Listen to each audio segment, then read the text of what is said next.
This video is sponsored by the Design Mechanism, the makers of Mythras. Mythras is a registered trademark of the Design Mechanism Inc., used with permission. All rights reserved.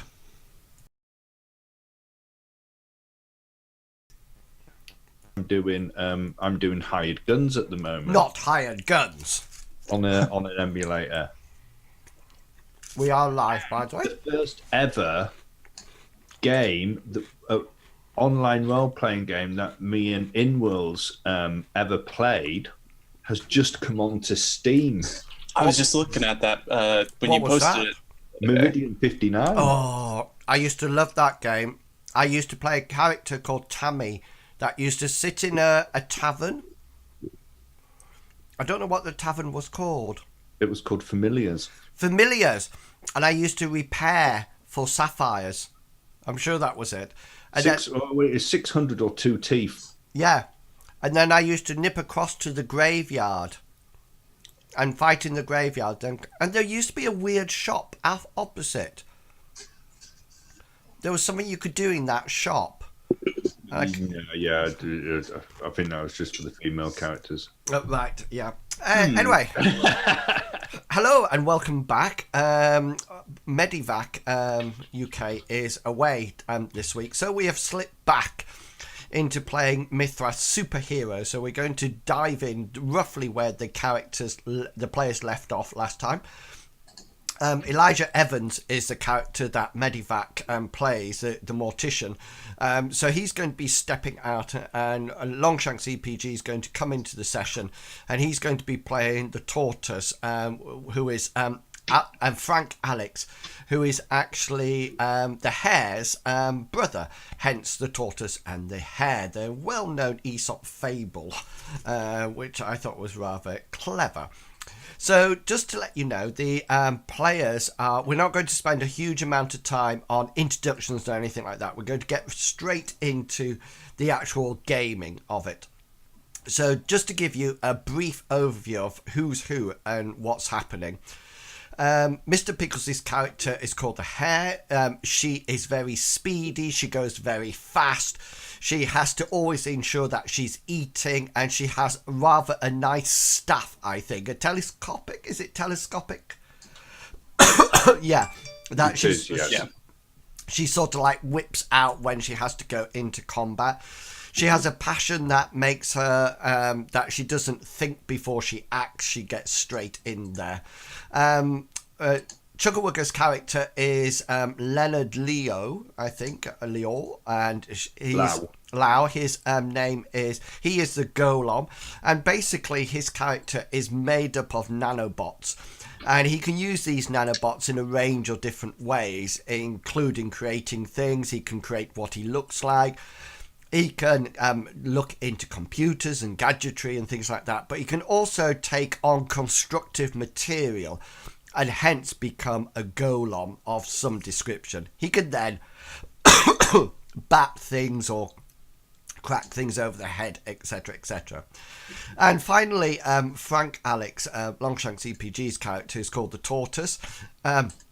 After a severe accident, he's now actually within his metal outer casing. He's quite powerful. His suit is everything, and he could do fun things like retract various parts of his body in for shielding. He is, of course, like I mentioned at the beginning, Hare's brother. Okay, so those will be very friendly for the rest of the adventure. Sorry.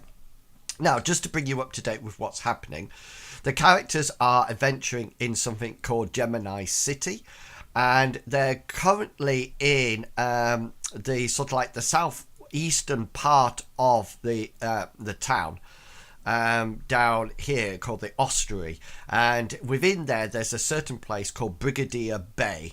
And that is where they're actually adventuring at the moment, and they are typical superheroes.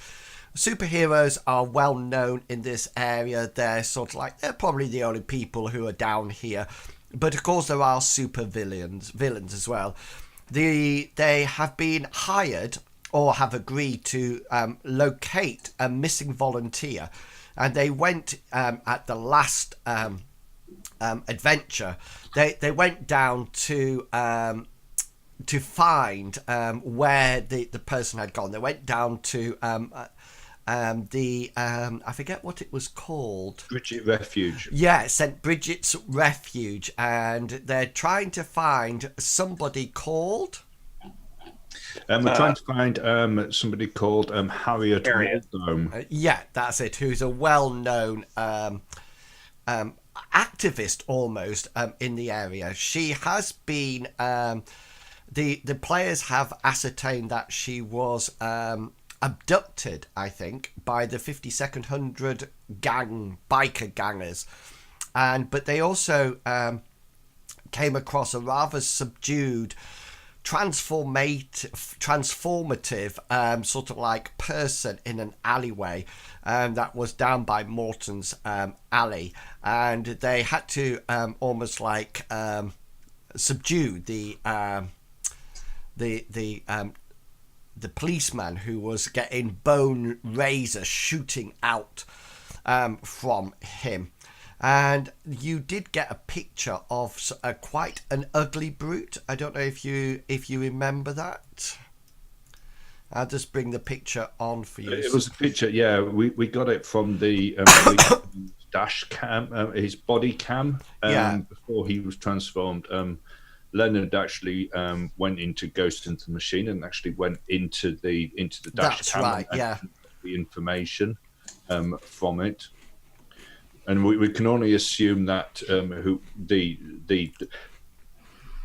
large husky humanoid actually infected the policeman. Yeah, and I think that's the picture that you ended up with last time. It was indeed, yeah. Yeah. So I'm just sorting the dice roll out because previous play sessions have told me that it's a bit too small for people to see. Okay, so the last thing that happened last time, and do correct me if I'm wrong, but you got a lead. You went to the alleyway where the abduction had occurred. You met two of the 52nd 100 biker gang. Mortician stared one down, and then they left, I think. And I think that was where you actually left it. We'll just say that Mortician has been taken away.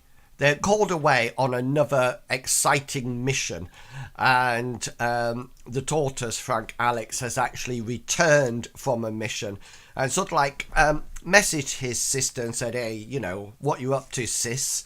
And so like I said, come down here, and so what we'll do is just do a straight crossover. So just to remind you, there's no maps or anything like that. It's all sort of like theatre of the mind. Remember that the rules are up for interpretation, which is absolutely fine, and we can do that as we go along. The other thing is, remember that any serious wound that is actually dealt with to any part of the body, so sure as any part of the body reduces to 0 on a normal everyday human being, then it is then cut off. The person falls unconscious. It's not cut off, sorry. They go unconscious, and then that's it. Apart from that, you also have your cops, if you remember. Yeah. Yes. Yeah, which sort of like keeps you up to date with things. Yeah, mine's integrated into my neural network. Yeah. Citizens on patrol. Yeah, that's right. Yeah. I know. Citizens observe and protect. That's right. I'm gonna write that down. Okay, so we'll start off with you.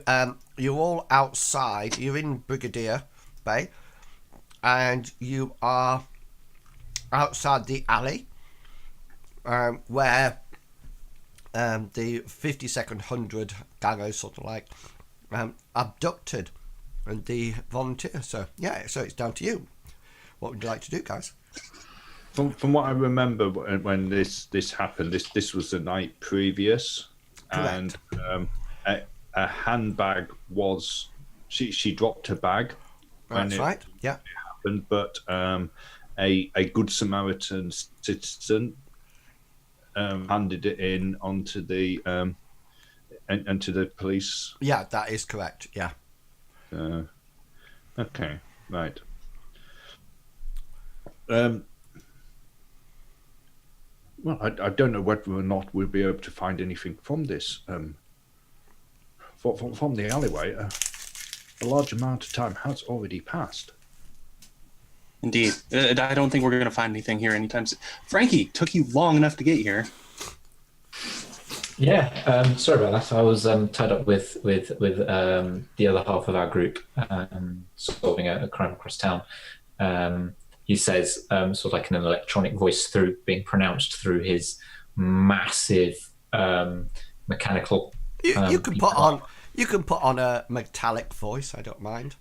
Just like I'm probably doing that anyway with my internet connection. No, it's a bit like Buddy's voice. I like Buddy's voice from Starfinder. Yes, Buddy Bot. Yeah, that was a cool I'll have to voice. look at how I can do that. Yeah. But yeah, so his armor, it's big, fairly bulky. It's sort of like in a turquoisey metallic sheen. So depending what angle you're standing at, it's either a blue or more of a blue or a greeny color.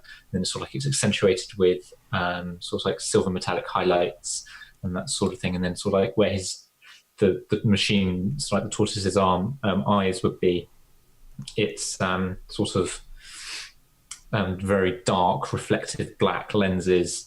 And then it has obviously got a slight sort of like bit that almost you could call a shell, but it's not quite a shell. But that's clearly where sort of like all the power cores are. And How big are we talking? Are we talking mech size? No, so you're talking, if an average human is about 6 foot here, 5'10", anywhere between 5'10", 6 foot. So he would fit in that. So it's probably about in around the 7 foot. His size, size is big. only 13. Oh, okay. So is that including the suit? I assumed that was not including. No, the suit. that be his with his suit on and everything. Okay. So he's So about not, average size yeah. then. About average human size yeah. then. Yeah. There is always the chance that she might have dropped something or been able to write something. Or there could even be a chance that if she might have dropped her phone, we know that her phone was with her. That all makes sense. I thought we were just going to go rough around, beat up some 52nd 100 gang members, and see who starts talking. But how do you think that somebody being abducted could drop something or send a message? Well, say for example, she was walking past the alleyway, and the two people came out and grabbed her. She might have reached for her cell phone to call for help, to call the police, and she might have dropped it in the struggle. We know that there's been no communication from her cell phone since that night. Well, I guess that could be a possibility if we sweep around the place a couple more times, see if we find anything. But it's been hours since that's been lost. If she dropped a phone, maybe somebody desperate for some cash probably already found it. Seems unlikely, but if we're going to do that, we may as well start doing that right now. We're going to sweep again. We have Frankie here. He probably got some super eyes that can find things that are hidden. Can't you do that, Frankie baby? Frankie baby, come on. Yeah, Was there a song called Frankie? no, it's nothing to do with lenses. Hey, Frankie, you're so fine. No, that was Mickey. Well, you can substitute Frank. You can substitute anything. Hey, Chugwugger, you're so fine. You're so fine. You blow my mind. Hey, Chugwugger. Hey, Chugwugger. See? I like that one better, actually. No, yeah, Sister Sledge. Sister Sledge. Yeah. That sounds very familiar. Frankie, hang on, I'll just... Can you hear it?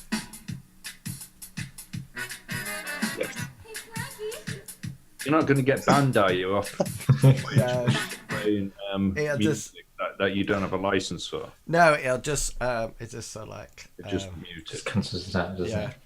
Yeah, cool. Well, I can I can try and sort of like I can in this machine I can fly, so I can like be up high and scout around the area for any suspicious activity. But I wouldn't be able to not with my lens, not sort of like with any adding extra lenses. I haven't got round to adding that feature into my suit yet. It's still sort of beta testing at the moment.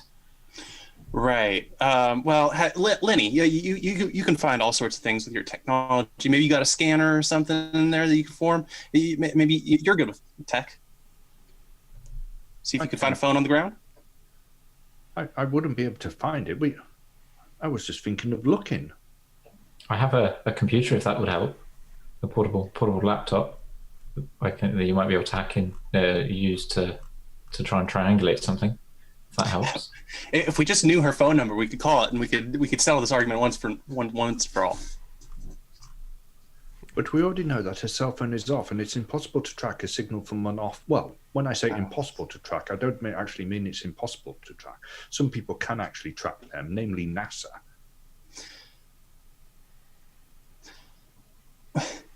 Well, it seems that we're not going to be finding her phone anytime soon.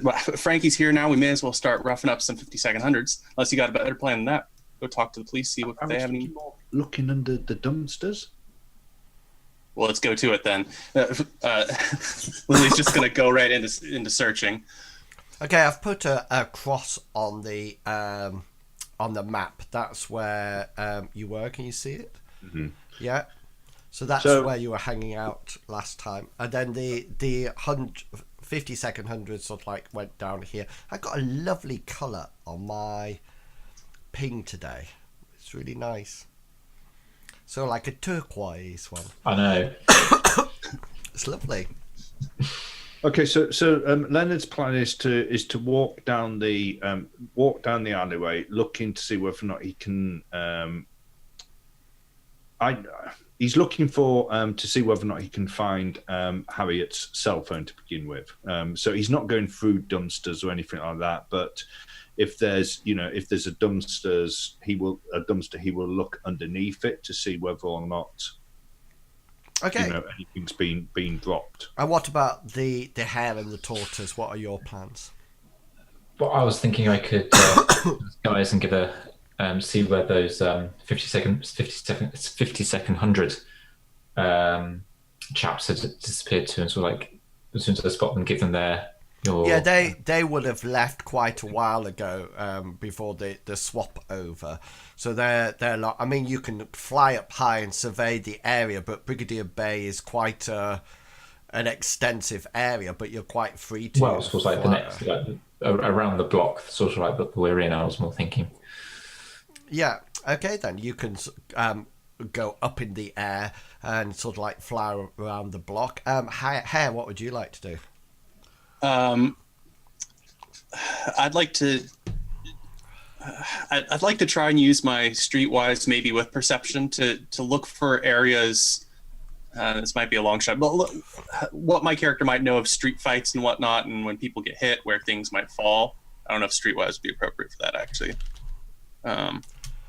But perception to just kind of look in between cracks and maybe throw some garbage bags. Okay, then. So if Golem and Hare, if you would like to roll your perception. Tortoise, what's... Oh, wow, Golem. Off to a good start. That's a cell phone found.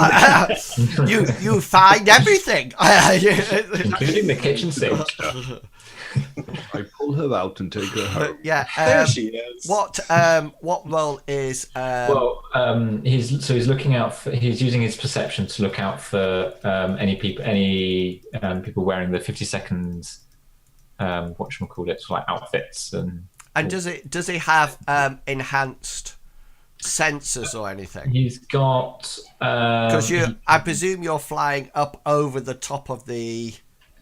In the buildings, yeah. So he's got. I can use 2 power points to get dark sight. What else was in there? Self-contained limit, physical limitation, no. Life support, no. That's the weapon stuff. That's armor stuff. So you. No, that's what it is. Right, hang on. Just let me check something. Computer overlay, optical systems, enhanced sense, sight. Yeah, so it acts like a heightened sense when it comes off. Yeah. Okay, then. So you'll just be rolling your perception then, won't it? Yeah. Basically, yeah, because it's not night time yet. So we've got a critical roll from the Golem, because remember we're at standard. The Hare, you actually managed to just get in to your standard. Tortoise, yours wouldn't be naturally a standard roll because you're flying up higher, but there doesn't seem to be any 52nd 100 gang members round the block at all. Once you sort of like complete your circuit, the Hare, you sort of like almost like do that sort of like dashing to one place and dashing to the other place and dashing to the other place and it almost like, and Leonard, if somewhat annoys you because you're very sort of like methodical and you're going right the way through. You sort of like one dumpster, you go down one side and you go up the other side, stopping. He'll actually say that. He'll say, Lily, would it not be better to start here and maybe divide the alleyway into a grid section? We could number it. As the Hare goes, shoom, shoom, shoom, shoom. And Lily's just kind of throwing a garbage bag in exasperation and just kind of ignoring Lenny's. Yeah, so all of a sudden, Leonard, you sort of like turn round where you think she should be, and all you see is this sort of like flutter of garbage as she sort of like dashes off, and you sort of like keep your normal methodical approach, and yeah, halfway down on your side you actually do find Harriet's, well, what you presume would be Harriet's cell phone. It's actually, it looks as if it's scuffed underneath the dumpster. It doesn't look like it's been placed here at all. And you sort of like, methodically going around. It's not in the dumpster. It's sort of like underneath it. And you sort of like reach, it's not sort of like really far down, and the Hare sort of like comes back and says, no, you just sort of like pick it out and sort of like bring it out, and the Hare sort of like appears at your side and says, found it, and you sort of like got hold of it. And the Tortoise finishes his circular route, and there's a blast off booster rocket or whatever it is. Is it booster rocket? It's anti-gravity. Yeah, so there's a sort of like a shimmer of anti-gravity as the Tortoise sort of like comes slowly down, and then in the last moment goes boom, and lands. And yeah, Leonard, you now have... So Leonard will hold it up to Lily and he'll go, logic is the beginning of wisdom, not the end. I didn't even think it was going to be in this alleyway, so I guess you were right. You were right, Lenny. Oh, you found it. Right. That's good. It's devoid of power at the present moment in time, Leonard. It looks like it's out of charge. It doesn't look like it's broken in any sense of the word. It literally looks like somebody sort of like went and sort of like skidded it underneath there. I think our best course of action now would be to go somewhere where we cannot be observed, and I will merge with the cell phone and before it is turned on, to ensure that any information on it I can download directly into my neural interface. That sounds like a wonderful idea. I think we should probably get second lunch while we're on the way there to wherever the safe place is. By the way, I didn't see any 52nd 100 gangers in the area, or around the block, should I say. I think we might have scared them off. It sounds like it. It intrigues me that the 52nd hundreds would actually try to kidnap Harriet, though. Don't you think? Well, I bet she was petitioning for something that they didn't really like, right? Or perhaps they were paid to do it. Or perhaps somebody. Are you are you having a chat? We're just halfway down the alley right at the moment. Yeah, are you heading off? I know the Hare talked about lunch. It's a plan to head to a local fast food. Well, maybe we can find something like a Chinese restaurant or something like that. One of these ones that have the little booths that we could go. Sorry, I misheard that. Boobs. Yeah, I got it now. Yeah. Okay. Yeah. That we could go in. I don't know about tortoise. In my armor, no. But and then at least there, Leonard can actually he can actually go into his into his form and. I almost think the tortoise's helmet would be a bit like Buzz Lightyear's in a sense. So there's a button that pressed and it sort of like goes a bit like what's the thing when he does the dance at the beginning? The film with the little raccoon in with the big and the plant person.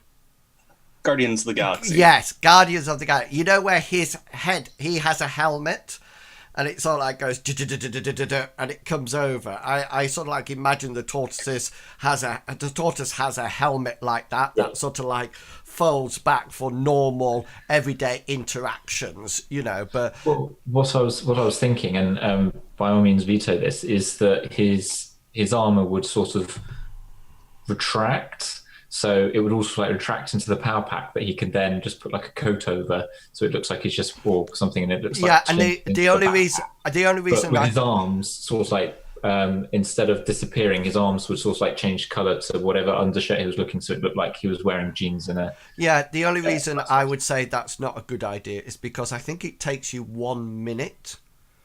But yeah, if we're going to a restaurant, then... Yeah, but what I'm saying is that I think it's going to be a bit like Hengist and Shields.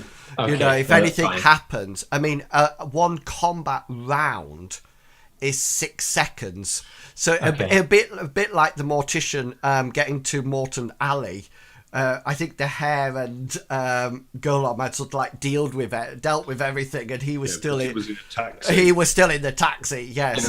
In that case, how about so his helmet retracts, and then sort of like a little side pocket into like the back bit where he's got what would look like the shell opens, and he pulls out a greatcoat, and he just puts like a detective style greatcoat that comes down to mid calf, so he's bulky but hidden. That would kind of disguise it a bit more than. Yeah, I mean, it's going to be quite a significant size. The thing is, he doesn't need to disguise himself. He doesn't at all. No. Okay. Lily will encourage it just to make Frankie feel better, though. Okay, so let's go back to the original idea then, that it sort of like retracts into a backpack or something like that, and then so it also like goes and sort of like closes in, and so you're absolutely fine. I presume the backpack is detachable as well, I would have thought. So, but you've got it on at the present moment in time, and yeah, they're just round the corner. There's one of those small box, when you get those little Chinese boxes of noodles, etc. And hey, you're sort of like really keen about this, because it's been quite a while since you've sort of like eaten in any case, and you're sort of like going down the road, and it's at this point that your cops goes off, and you suddenly notice that it springs to life.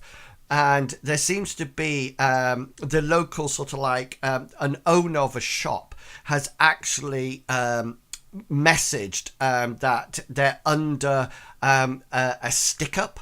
There's a hold up happening. Silent alarm.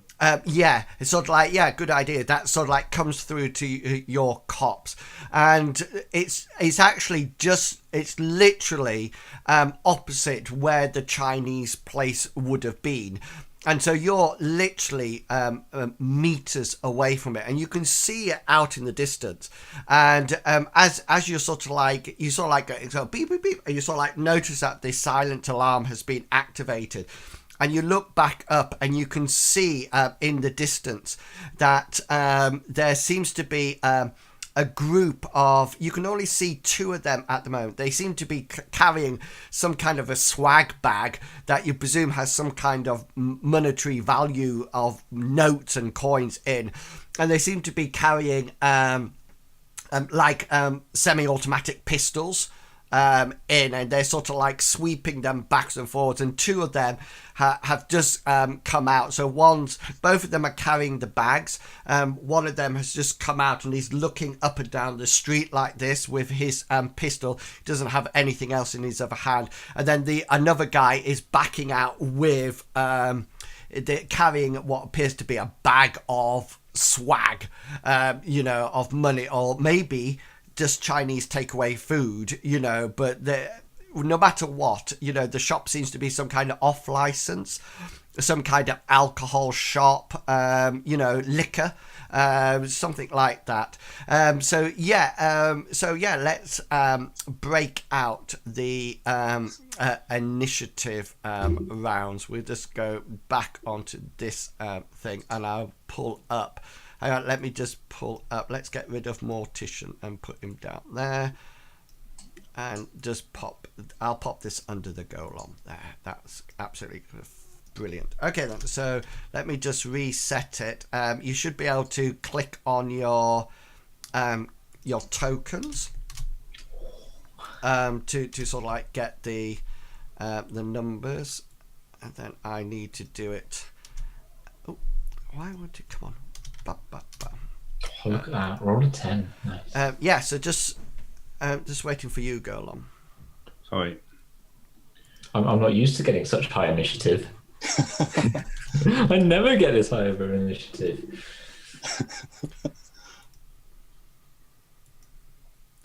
Right. Sometimes having the highest initiative is a curse. Right. So I will just roll one. And for the thugs, so thugs will all go on the same initiative roll. So let me just roll that. 2. Lucky 2. Yeah, which gives them a 14. Okay, so this is round 1, turn 1, and who has the biggest bonus between the hare and the golem? Mine is 15 in Leonard form. Yeah, and the hare? 15. It's my initiative bonus. So you're both exactly the same, yeah? Okay, I guess so. Cool. So that's absolutely fine. So yeah, Tortoise, you go first. This is round 1, turn 1. Okay, so he's had his armor all retracted. So he's immediately going to go roll his eyes and says, "Every time, sis. Every time I take it off." And then he's going to activate his suit. Okay, cool. So that'd take me out for the next minute. For the next 10 rounds. So we'll go straight on to the hare. You're up first. Well, I'm acting without thinking, hoping to add my passion. I'm going to sprint up to kick butt on the guy that's out pointing the gun. Yeah, because you can charge into combat, can't you? As an action, I think. I believe so. My rabbit run. Yes. I want to use my rabbit run power. Yeah. Does that require you to use power points? Yes. Spend 2 power points to initiate a charge attack at the end of a single turn of movement. Okay then. So you sort of like dash up. Full speed. Which one would you like to go for? The one without the bag or the one with the bag? Before I answer, it says in effect 1 additional target while charging through contact for each additional 1 power point spent. So I spend 3 power points to just charge through and slap both of them? Yeah, by all means. That's a nice little thing. Okay, then I'm gonna use that. Take down an additional. So you need to roll your to hit roll, and then you need for your combat style, but you can add on 20% of your passion to act without thinking. Let's see, 20% of my passion. It rounds up, so find 10%, round it up, and then just double it. That's the easiest way. Okay, I get 15 then. And according to my math. make sure you pop it into your temporary, because of course it adjusts everything else. Because And I got that. Critical. Yeah. I'm unarmed, so this is my kick. Okay.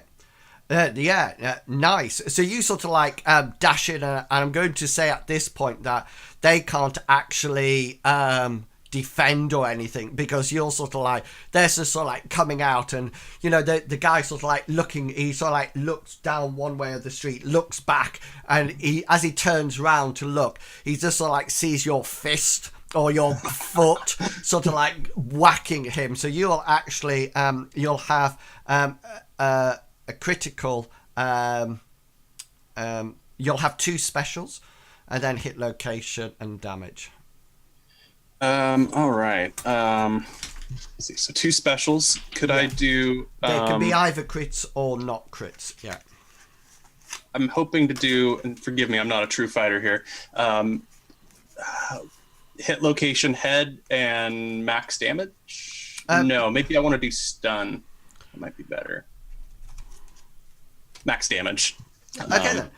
So that's absolutely fine. So you don't need to roll to hit roll a hit location, because you've chosen the location of the head. So your foot comes flying round, and how much damage would it do to my thug? I don't actually have the unarmed attack written in here. It's a D3 normally, right? Yeah, it'd be a D3 plus any damage modifiers that you have. No damage modifier for me. I have a 0. So that would be 3 points of damage to his head. Obviously, he hasn't got any armor on his head, and you sort of like whack your foot round.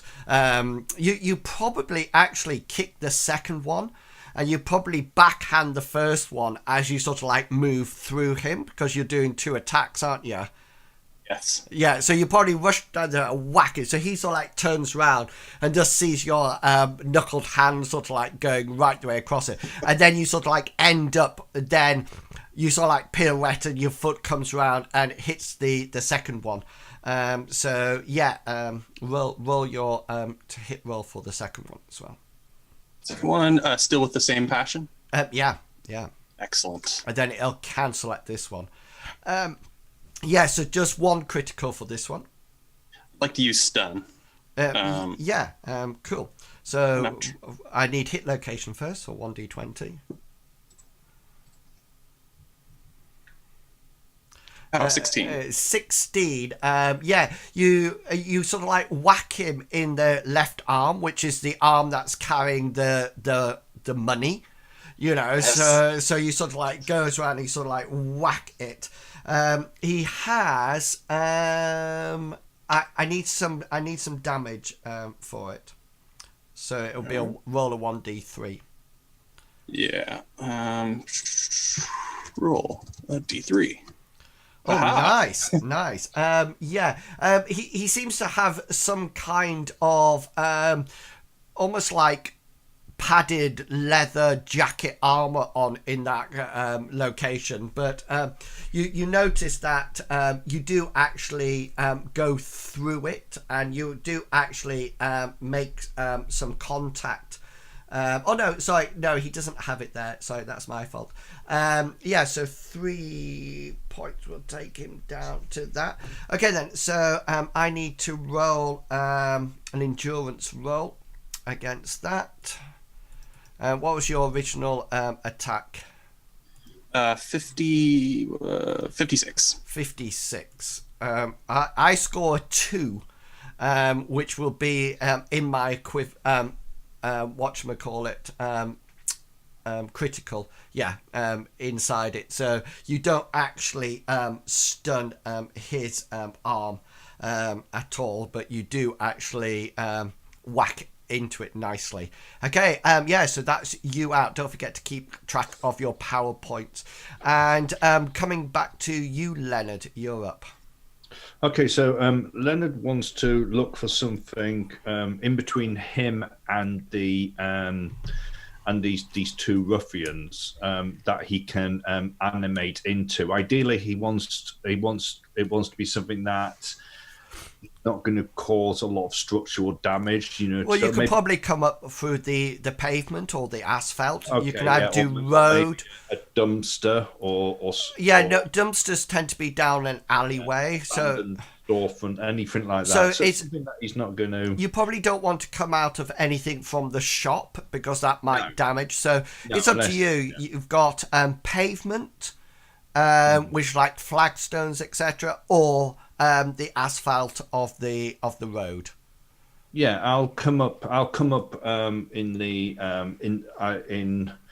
in as part of the pavement. Yeah. But just off to one side. I don't know how far they are. Well, they're not. I mean, they're in striking distance, and the hare's probably gone. Try to backhand one and then kick the other, and then she's on the left side of this thing. So you sort of like, does that just take one turn to manifest yourself?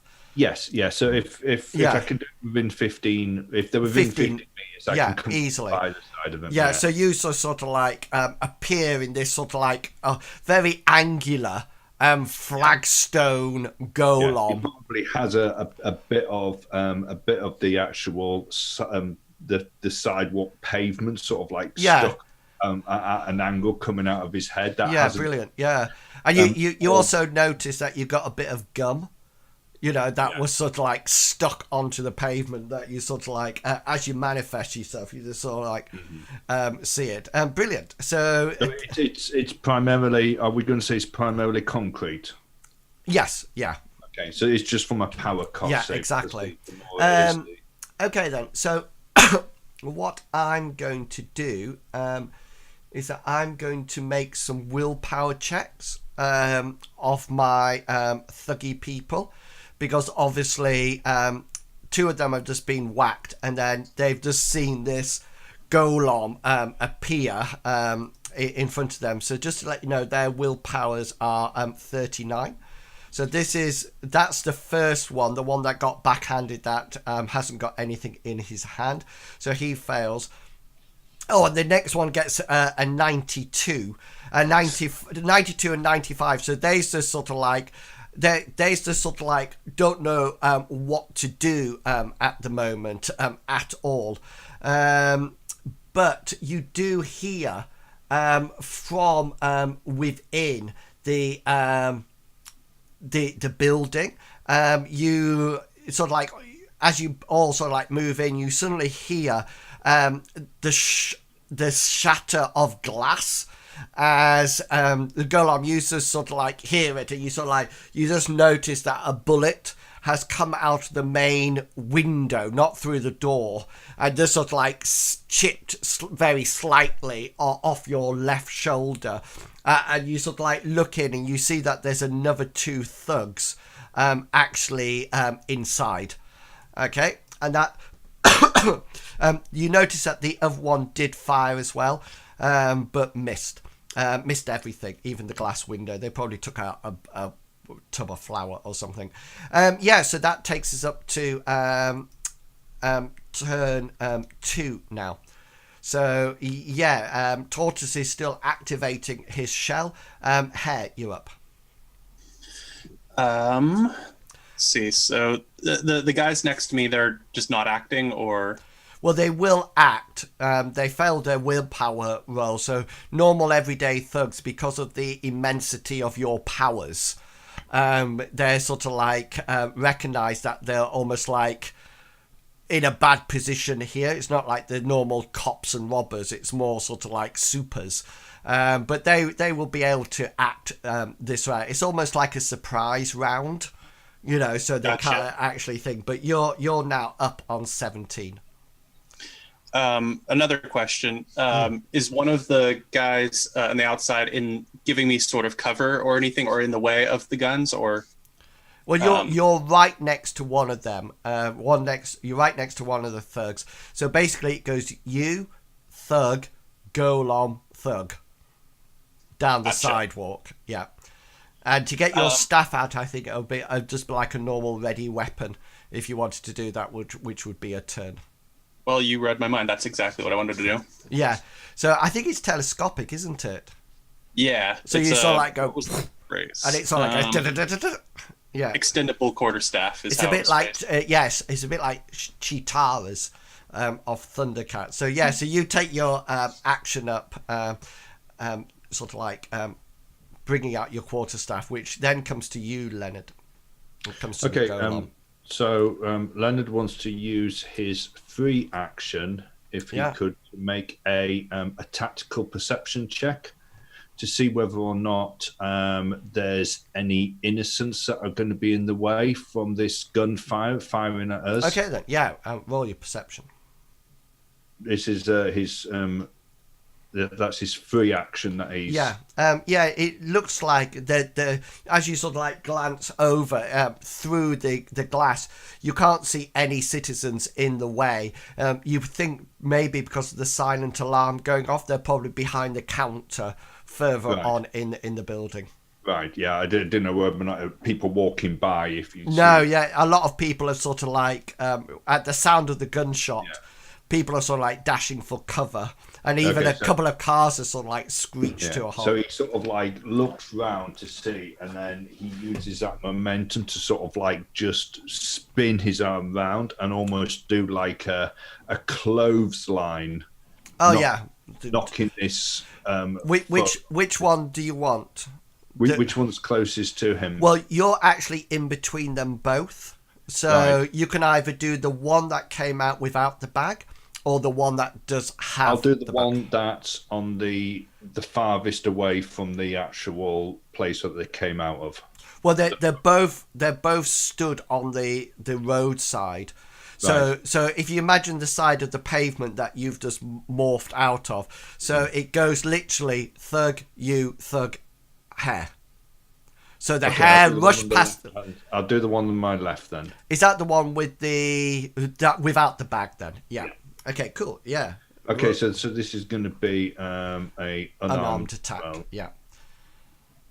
Yeah, so you sort of like whack your arm around. So so he's okay. Yeah. Okay then. Sorry, I've lost my dice roller. Okay, here we go.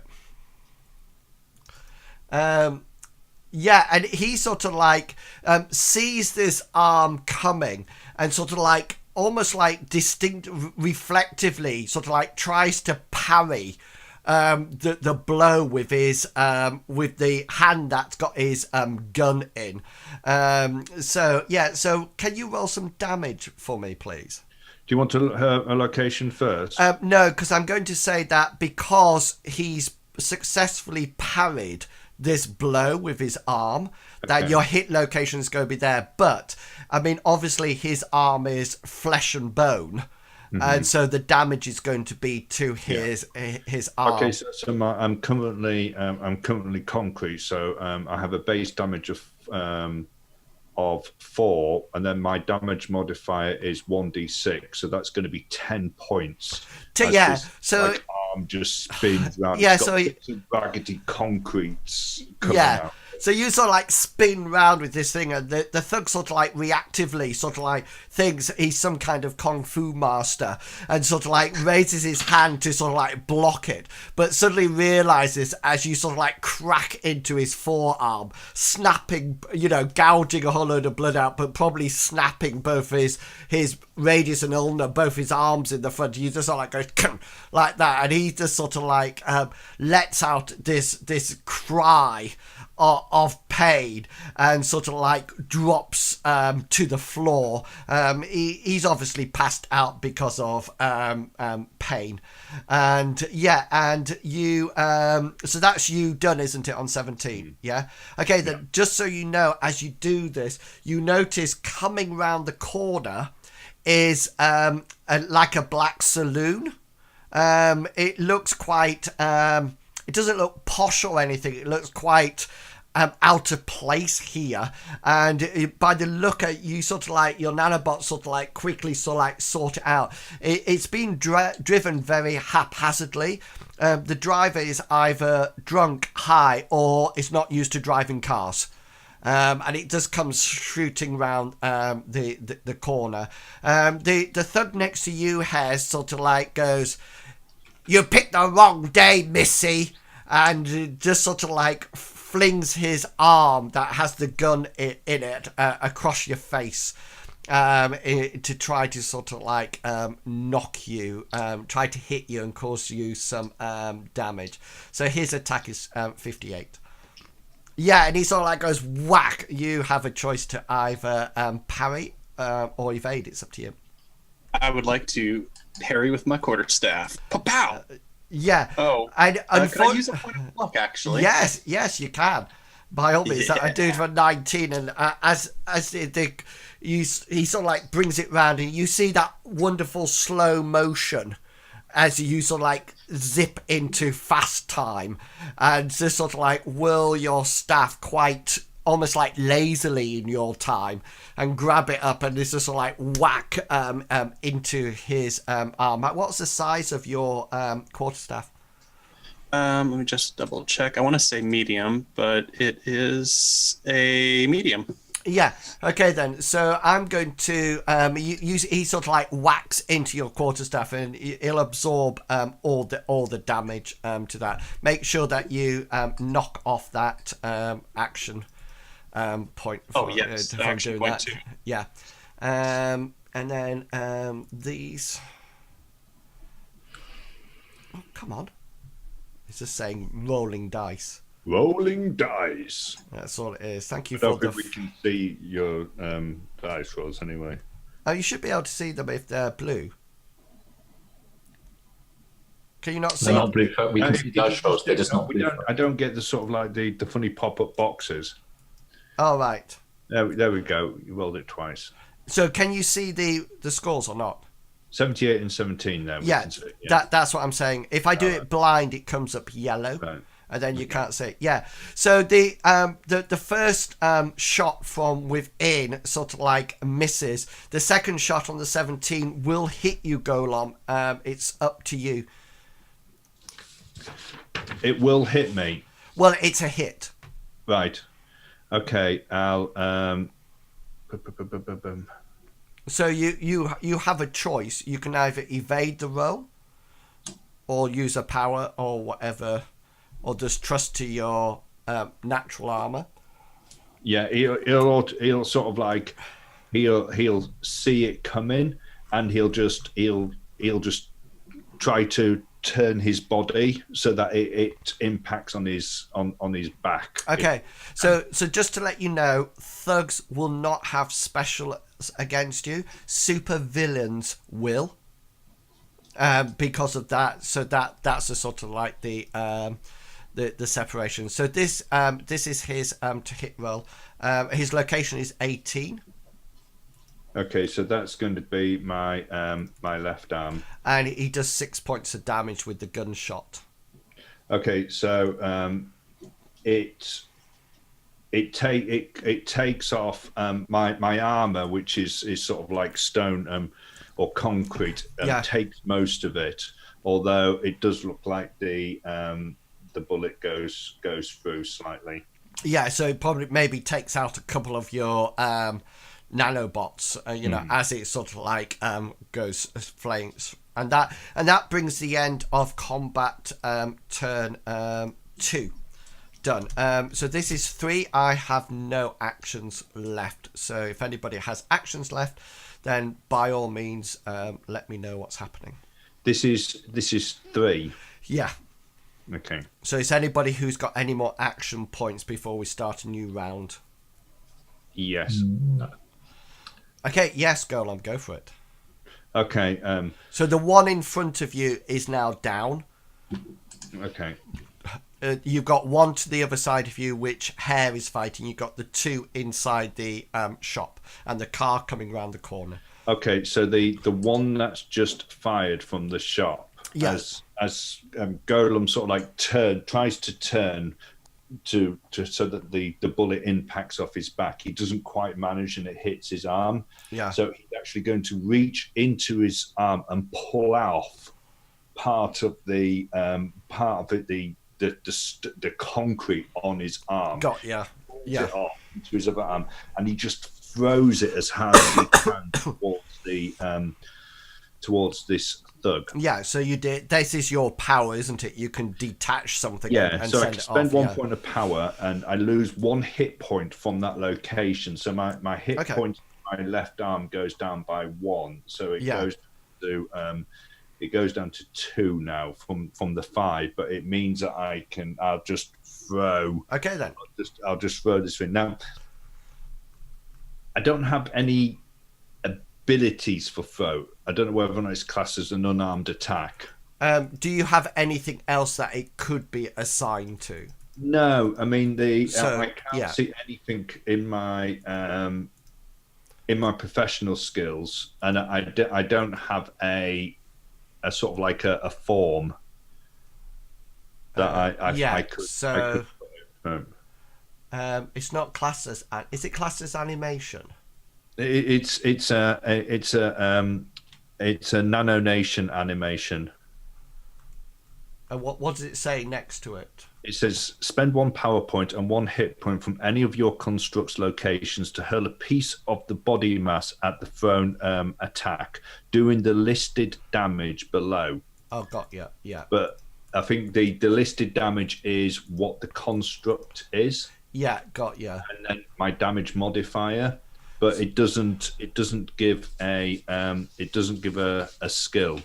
No, I'm just. Yeah, so I assume it will come out with unarmed combat, because that's the only attack skill that you have, haven't you?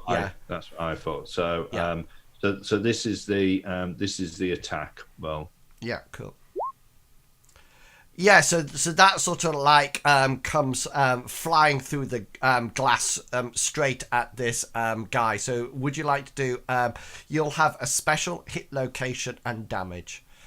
Okay, and I'll tell you what's going to happen with your damage once it's happened. Yeah. Okay, so my my special is going to be stun location. Yeah, cool. Hopefully, I'm going to hit. Actually, no. My special is going to be choose location. Okay. And I want to hit the hand, the arm, he's got his gun in the right arm. Yeah. So he's going to chuck this part of his body directly at him, hit that part of the hit the arm that it's on, hopefully crippling it. His damage is going to be 9 points. Yeah, so and I'm actually going to take 1 point off that because that was used to get through the glass. Right. Because that would have acted as some kind of barrier for it, but you sort of like flag it through, and the glass it sort of like goes straight through, and then the glass sort of like goes like that, and it goes through and it hits him straight in his right arm where the gun is. So it'll be a total of how much with it? The -1. It'll be 8 points with the -1. 8 points with the -1, which quite easily goes. You just hear this sort of like crunch sound and this scream as it sort of like whacks his arm, and he sort of goes bah! And drops it and sort of like crumbles to the floor. He's definitely out of it. He probably isn't unconscious, but he's just sort of like rolling away. Okay then, so this is now round 2. Your initiative I think goes up by 1. Yes, because I'm now in golem form, so my initiative is 16. So it'll now be 18, won't it? It'll be 18, and because it increases by 1. So this is turn 2. Tortoise is still getting into his shell, and Leonard, you actually go before the hare. Okay.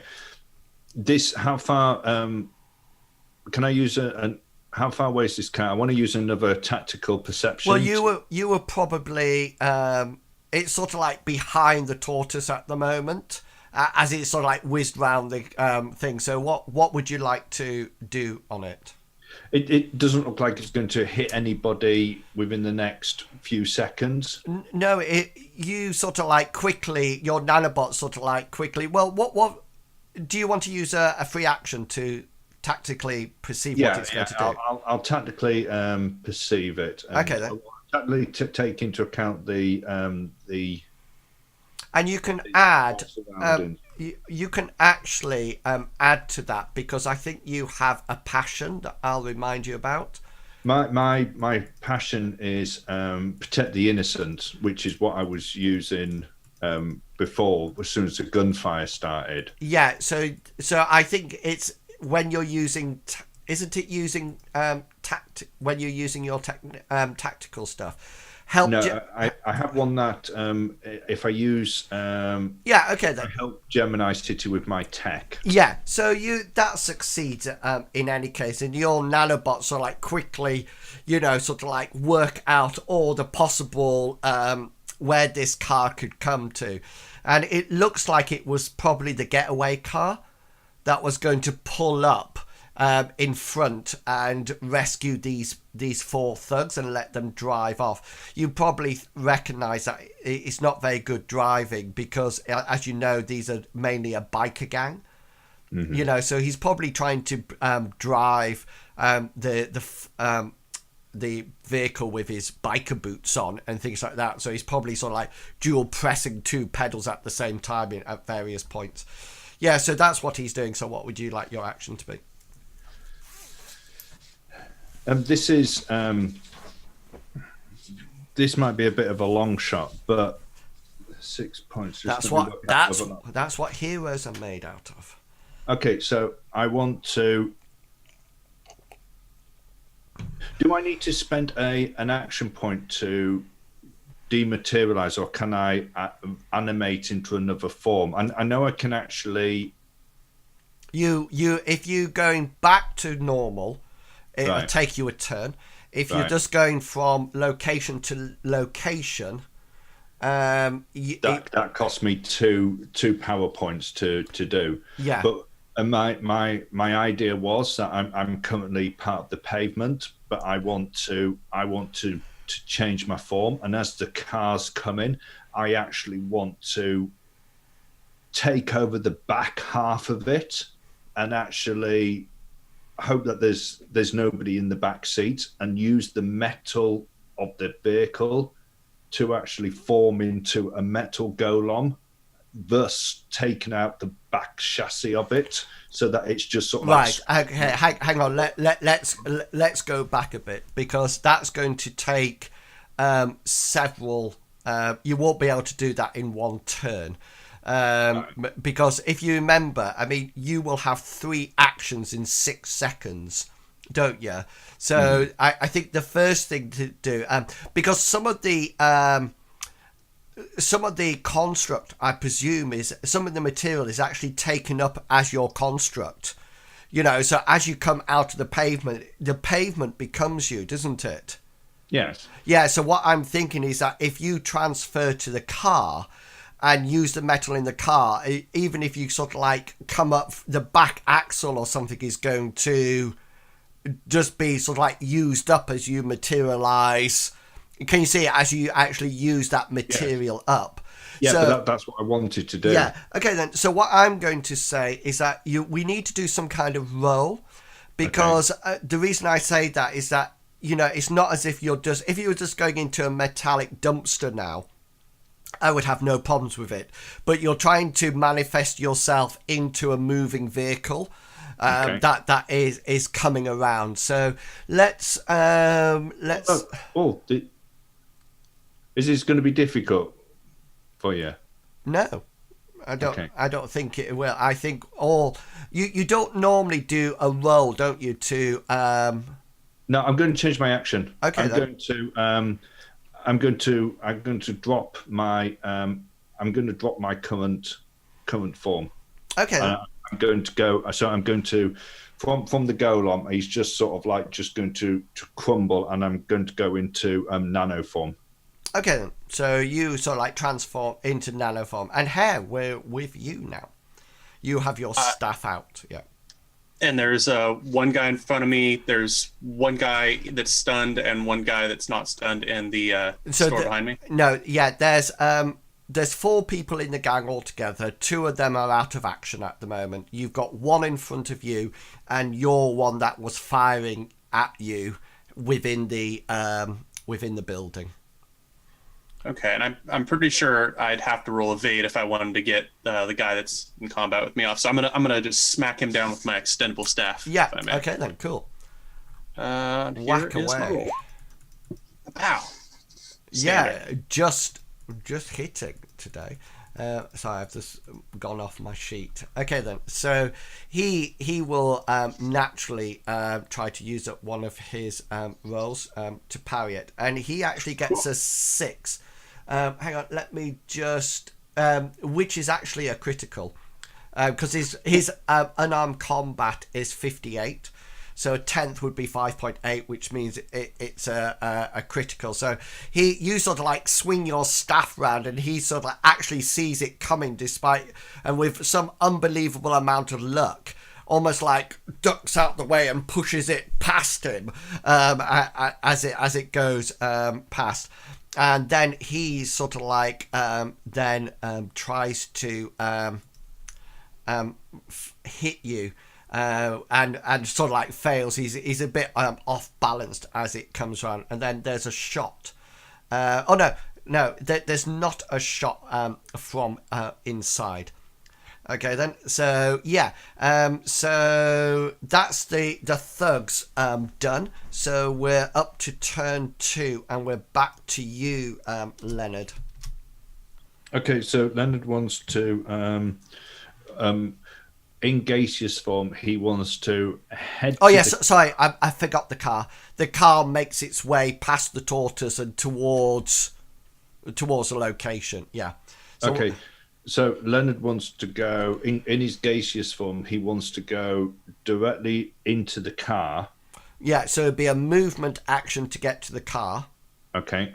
Okay, and are you planning on? I'm planning on using the I'm thinking that because it's a fairly posh car, isn't it? It's a saloon, but it's not a posh car. It's like a. Okay. It looks like somebody's nicked it. My plan is to go into sort of like the use my ghost of the machine, go into sort of like the engine management system. Okay. Then. And activate the immobilizer so that the engine just cuts off and the alarm starts going off. Yeah. So you can use. I think you've got some skills for that. I have a computer skill. I think you have electronics. Engineering computers. You have electronics as well. I have electronics as well. Yeah, so I think that would be a suitable role. And if you wish, you are using your tech to help Gemini City, so you can use that as a passion. What is it, 20%? Yeah, 20%. So your passion is what, 69? Yes, it's going to be what, 14%? It'd be 14. Yeah. Yeah. So you sort of like materialize in it and sort of like touch up all the wrong thing, and you sort of like see this car, and also it sort of like veers left, right, and centre for a while, and then just sort of like almost like grounds abruptly to a stop. Go along. You hear the airbags go off inside as well. And Hair, we're up to you. Using my free action, since I think the last thing this bandit or thug had said to me was that we picked the wrong people to mess with. Yeah. And I'll just reverse on. You picked the wrong people to steal from. So I swing my quarter staff, failing on the joke and just mumbling. Yeah. Bow. Yeah, nice. Nearly a crit, but not quite. So like whack round. He's got no actions left, so you have a special and a special hit location and damage. Could I use a point of luck to make it a critical? Yeah, because you can use the point of luck to reverse the digits, which would give you 01, which would be a critical then. So therefore you would have 2 specials, including critical ones if you would like to use them. And then that's it. I'm going to do that. I spent my luck point to make that a critical, and I want to do stun location and max damage. Okay. Yeah. So roll your D20. Oh, pow! 17. Yeah. So 17 is actually his, well, whatever it is on your character sheet, because we're all the same. Yeah, that's his arm. Left arm. His left arm again. Yeah. My maximum damage for my quarterstaff would just be 8 because I don't have a damage. Yeah, modifier. so you sort of like whirl it round and sort of like whack, it's sort of like almost like tap it onto his arm, but you suddenly notice, you feel the sort of like the bruising and the crack of bone as he sort of like reaches for it and sort of like drops whatever he is and sort of like collapses on the ground in a shivering wreck. Yeah, he's out of it. Hare, you then sort of like notice out the corner of your eye that inside the shop there seems to be an elderly woman. She's got sort of like a patterned apron on and grey curly hair and glasses that are slightly askew. And one of the gangers has got his arm round her neck and a pistol to her head. And he uses his free action just to shout out, "I'm coming out! Don't make any moves!" And that brings us to the end of turn 2. Round 2, turn 2. So turn 3 now for anybody who's got actions left. I'm out of actions. This is the third turn. Yeah, it is. Yeah. Okay, so Leonard, after hitting the immobilizer in the car, just by the side of it, almost like he's been 3D printed out, he will just appear back into his Leonard form. By the car or back in the. But by the car, he'll do it. Okay then. Yeah. So you sort of like, I just need to roll a willpower check here. 24, which I think is enough. Yeah. So the guy inside looks a bit dazed because obviously the car's abruptly stopped. He was wearing seatbelts, but he's crashed into the airbag and he's sort of like that. Can I do something slightly different as part of his persona? Not now, because I've told you what has actually happened inside the car. Okay. Yeah. Okay, Hare, is there anything? Do you have another action?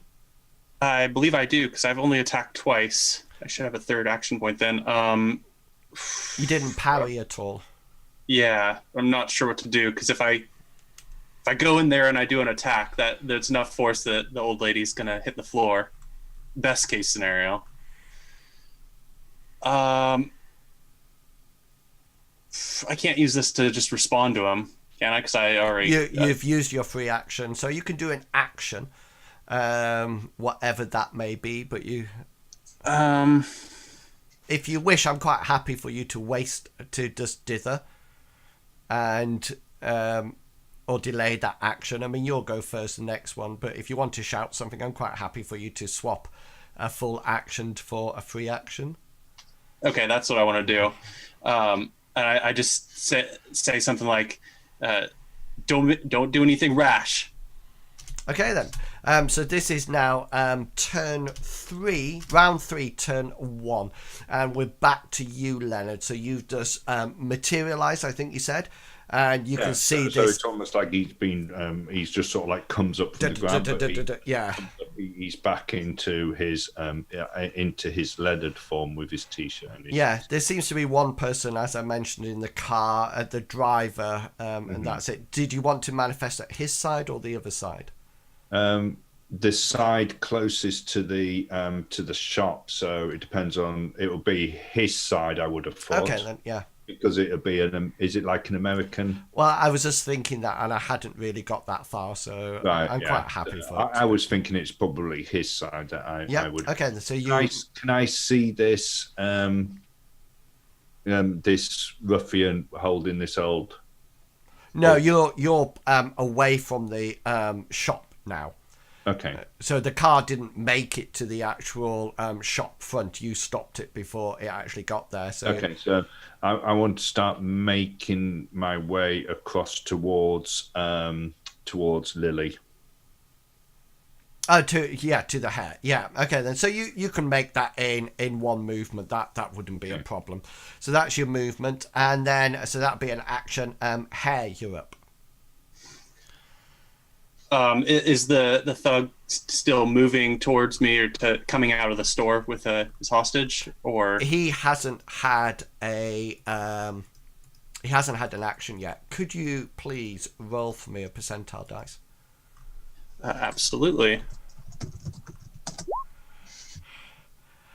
Yeah, you sort of like you don't think at all, and that's way below your act without thinking passion, Yeah. and you just sort of like think, I'm gonna go, and you just sort of like you sort of like go along, Leonard, you sort of like see all this happening, then you just see the hair rushing, and do an attack for me, please, hair. It'd be your staff. Yes. My brain just short circuits and how Yeah. dare you take a hostage? Yeah. And you just okay then. So you sort of like come in. I need hit location, special hit location and damage. Special would probably be stun. Okay. And hit location would be pow, a number 2. 2, which would be His head. No. no, his Right his leg. Yeah, and do some damage for me. Ow. A light tap. Yeah. Do you have no damage modifier onto that? No damage mod. Okay, so you sort of like go in and sort of whack. You sort of like whiz in and you sort of like think, I don't want to hit this old lady. So you sort of like scoot down at the last moment and sort of like whack his leg. And it sort of like hits his leg. And is that stun location, isn't it, that you were doing? Yes. Yeah, so I need to roll an endurance roll. I think it is, against your original attack.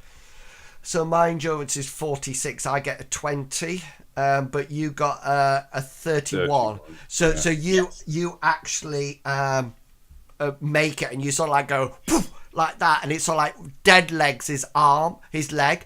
And he just goes, ugh, like that, and he just sort of like crumbles to the floor. What's your willpower? My willpower? Yeah. 56. Sorry, not your willpower, your power. Oh, my power is a 14. 14, so that'd be 70, won't it, if I multiply it up by 5? Yes. Yeah. Yeah, and you sort of like, you get lucky on this one as you whack the thing's leg. He sort of goes, oh, like that, and he sort of like releases his hold on the old lady, and you notice that there's a sort of like reactionary bullet that sort of like goes off and hits the roof, and the villain, the thug, sort of like lands down on the floor.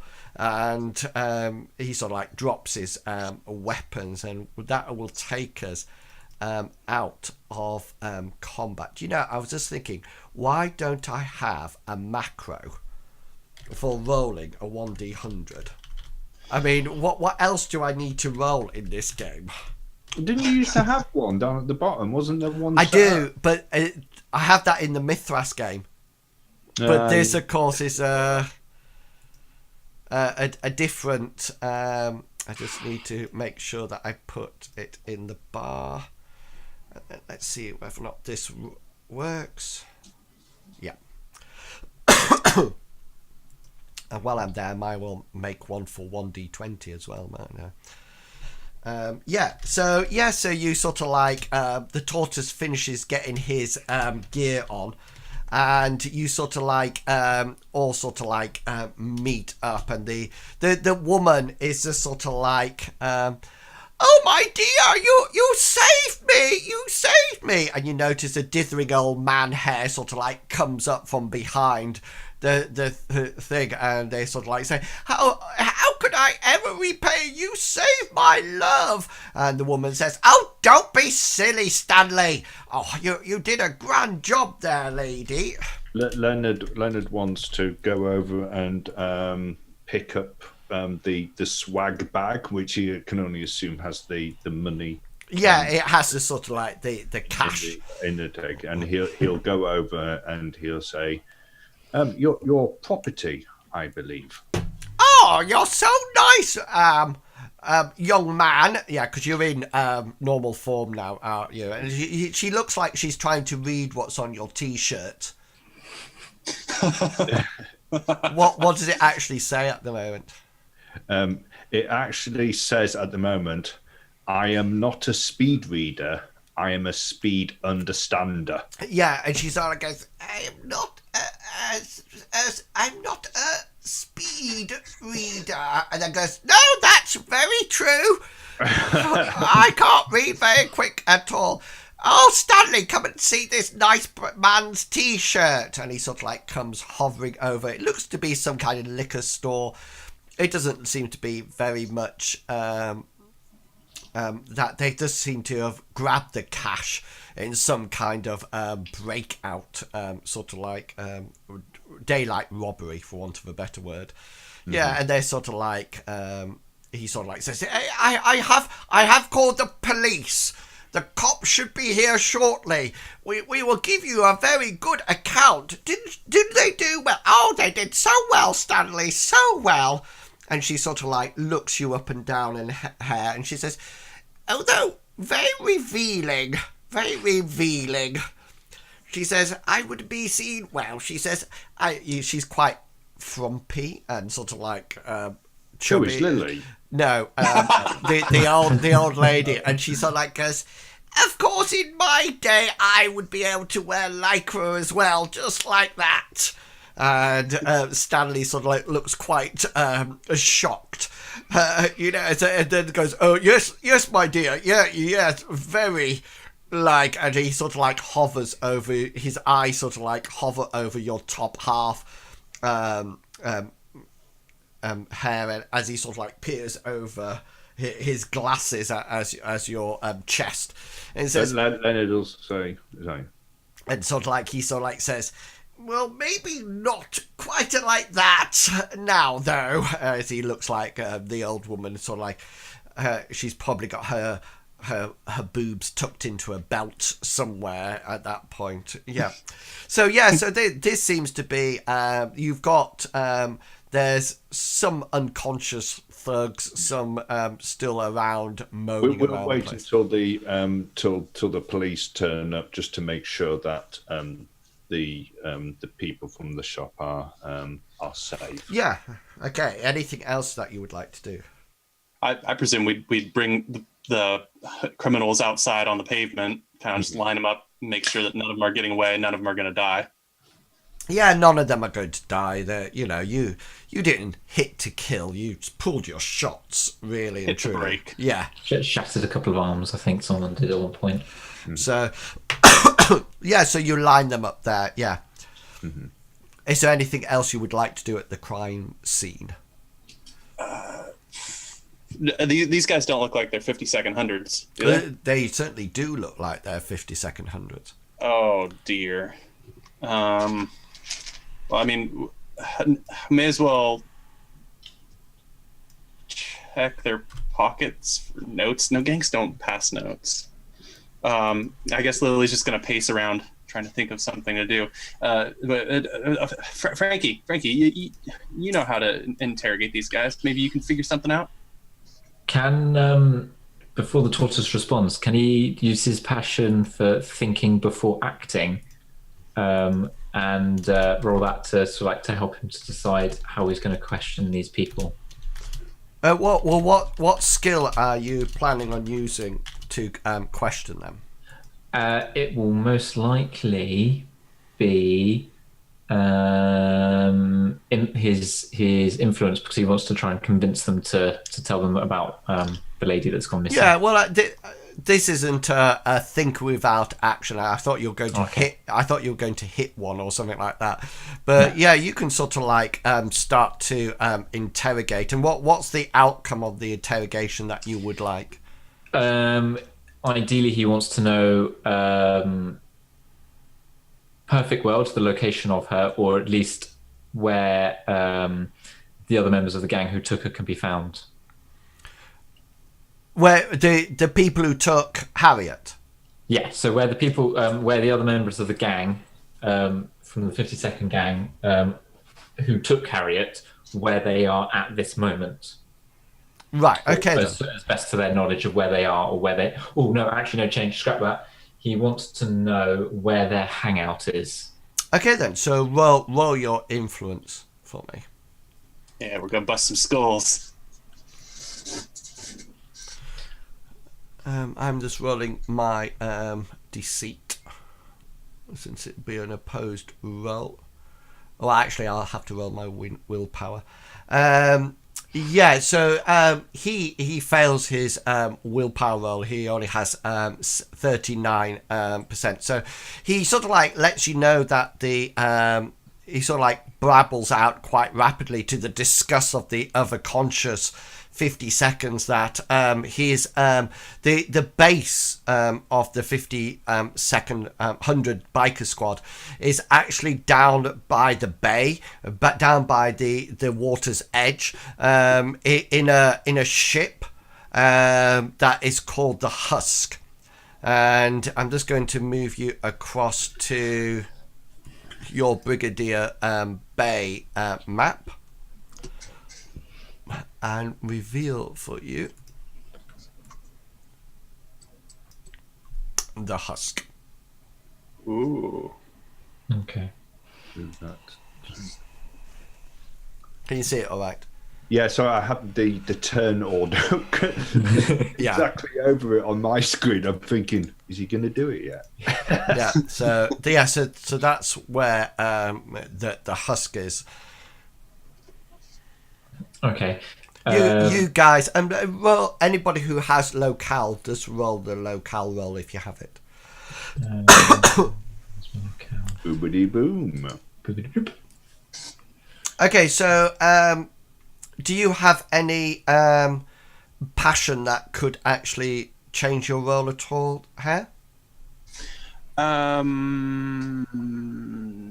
The closest I could think of is protect civilians, and that doesn't sound right. Streetwise would.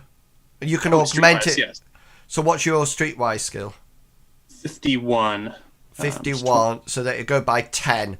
Yeah. No, you'll still fail, no matter what.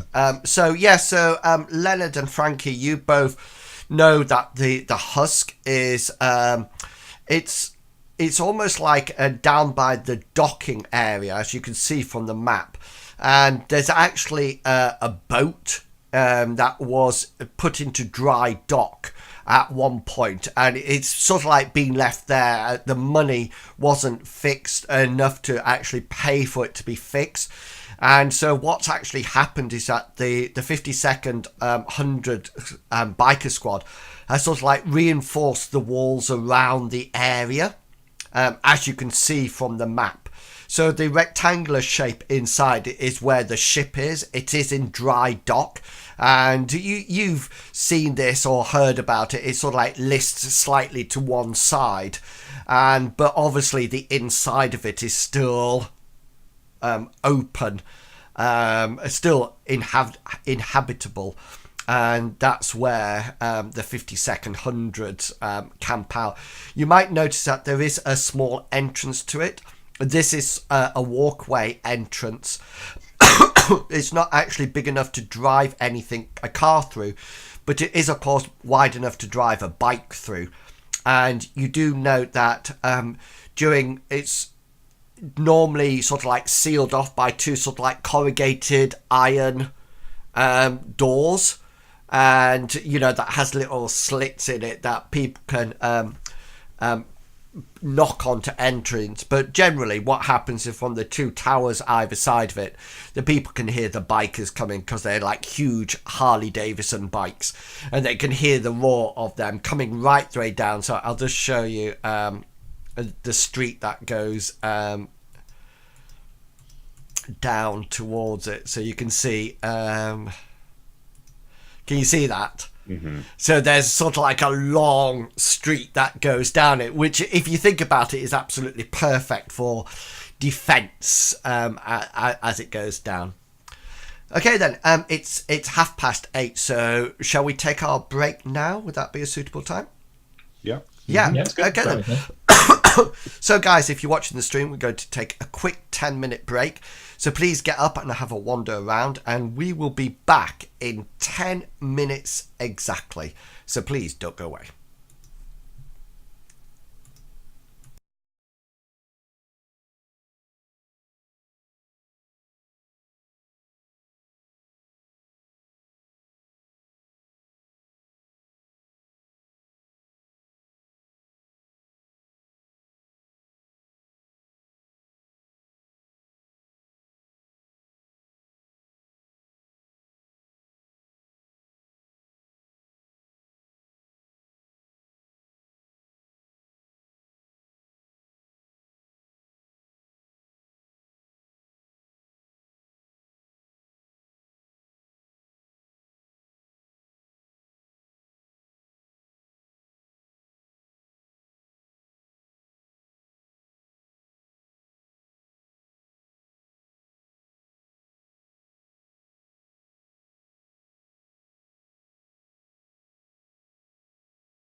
on, and then that's it. Yep. So, welcome back. And yeah, so we left the party having rescued or prevented the robbery of a local liquor store and sending the bad guys off to jail. And we will say that you do the next part of the adventure sat having food, that the hair is sort of like going, you know, trying desperately to consume at a very fast rate. A bit like Longshanks at the moment. Yeah, I also think just a fancy pot noodles, not just any pot noodles. I think experience points, if games like this, should be the number of bad guys you actually send to jail. You know, yeah. So you get sort of like 1 for every 5 thugs that you send to jail. Can you see what I mean? And then that almost like gives you the incentive, but also I would take experience rolls off you for the number of innocents who died. You know, and things like that. You know, but what about if we accidentally kill the bad guy? Not as in a super bad guy, but a normal criminal bad guy. Well, you can't, because they can only take once they get below 0 hit points, they pass unconscious. There's no actual death at all. So okay, you can kill a villain, you know, and I think then you would probably get half or something like that, because, you know, really and truly you should bring them to justice. Although the Mortician probably has a different viewpoint on that. Well, to be honest, the Mortician could probably just bring them back to life anyway. No, he's not that good. He's not okay. that good at all. Okay, so you're sat in the Chinese takeaway. Okay, so we're going to try to find something like a secluded eating spot, just so that that's absolutely fine. As Lily's eating, Leonard's going to say, "I am going to go into the cell phone. Once inside, please turn it on, and I will download the information." Does it have battery though? My nanobots will be able to power it. Okay. Even if there's no battery, chances are that the battery is still functioning. Yeah, cool. So I'm going to go into vapor form, nano form. Sorry, vaporous form, and I'm going to ghost into the machine, into the actual cell phone itself. Cool. So you'll have a electronics skill, I presume. Yes, I have electronics, computers. I would go for electronics, since it's a mobile phone rather than computers. Yeah. Okay. So as soon as he's in, I presume Lily stops what she's doing for a brief second, just to turn on. Just a very brief second, yeah. And I'll see what, and then I'll check things like voicemails, last number called, text messages, and grab as many as I. Yeah, but so hang on, yeah. So that roll's fine. So, what information are you trying to gain from the phone? Okay, so I'm specifically looking at the day previous for her going missing. So I'm looking at who contacted her, whether or not she's had any texts which may have been threat of a threatening behaviour. I don't know whether or not I can maybe download the information from her from the GPS in the phone, so that I can piece together exactly where she went on that day, whether or not she went from home directly to the refuge, and then where she went from there. So really, all you're trying to get from this is information. That there's no sort of like specific point of inquiry that you're going for at all. You just sort of like want to know what she did on the night. Yeah, yeah. So that, I mean, one thing that I do want to do, which is just a minor thing. I want to check her contacts to see whether or not there's one by the name of Kaba. No, there isn't. I mean, the people who have got in touch with her are sort of like family and friends. As you previously would have thought, there was a call that she made to her parents when she left the rally, and you can check GPS there, and then the actual she sort of like came off the call, and then you know that the surveillance data dragged her into this alley, and you figure probably the phone just sort of like skidded off, you know, or she threw it. You're not too sure, but there doesn't seem to be anything sinister on the phone. There's no death threats or anything like that at all. Okay, so once Leonard's done that, he's going to again reappear on the seat where he disappeared from. Yeah, So, good. did you find anything interesting? Nothing that would tell us her location. It all seemed very ordinary. Well, I suppose that's I know, disappointing for our investigation, but that's a rather good thing. It suggests that she's not involved in any illegal business. I don't think we ever thought that she was involved in illegal business. She all seems very...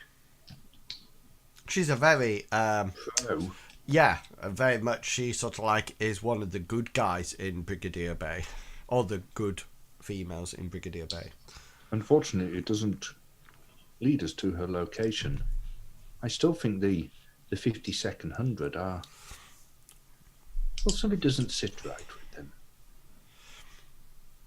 No. Well, we've now got the location of their base, so we could always go pay them a visit, see if she's there. Lily, you know about the to-ins and fro-ins on the street. Lily stops her third or fourth meal, wipes her face, napkins. I guess I know a little bit about them. What did you want me to go talk to them? I figured we'd just steal a motorcycle, drive it right down that strip, and while that motorcycle's going down, they hear all the noise. I'd run right past it and get on in, and break some skulls, you guys in, right? I could just fly us in. It was more information, and who has the most to gain if the 52nd hundreds were put out of action? Put out of action? Let me think. They currently run the Bay Area, do they not? They are a gang. They're the major gang in the Brigadier Bay area. Yeah. Yeah. Do we know if they've got any Do we know if they've got any rivals in this area? It would be. Or who would their biggest rival be? I think Every gang. Yeah. As the hair says, you know, they're likely. Every gang is likely to have rivals. The thing is, as you can see from their hideout, you know, they're not a small town gang, and you know that they're much more of a robbery, protection, and you do remember that Harriet was somebody who, you know, kept talking out about them, you know, so that alone might actually account for her abduction. You might also remember that she was from quite a wealthy background. It was mentioned in the first one. Mm-hmm. So it could be a bit of both, to shut her up and to stop her speaking out about them, but also get some money at the same time. Sort of fits with their MO.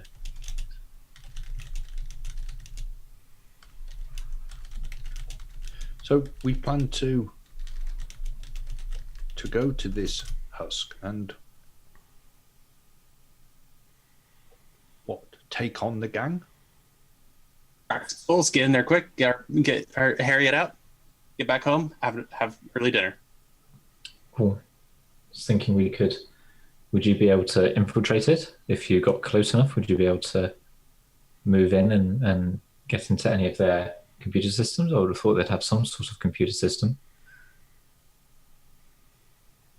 I could probably do surveillance of it in a nano vaporous form.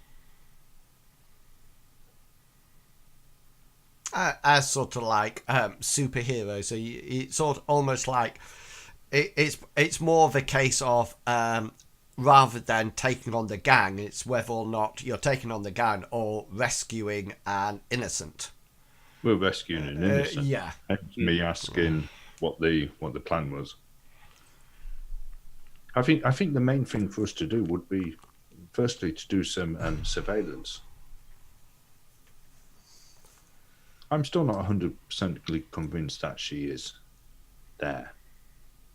Well, it's worth ruling out. Or we could whilst we're doing the surveillance, we could follow some of the gang members and see where they go. They might lead us to her.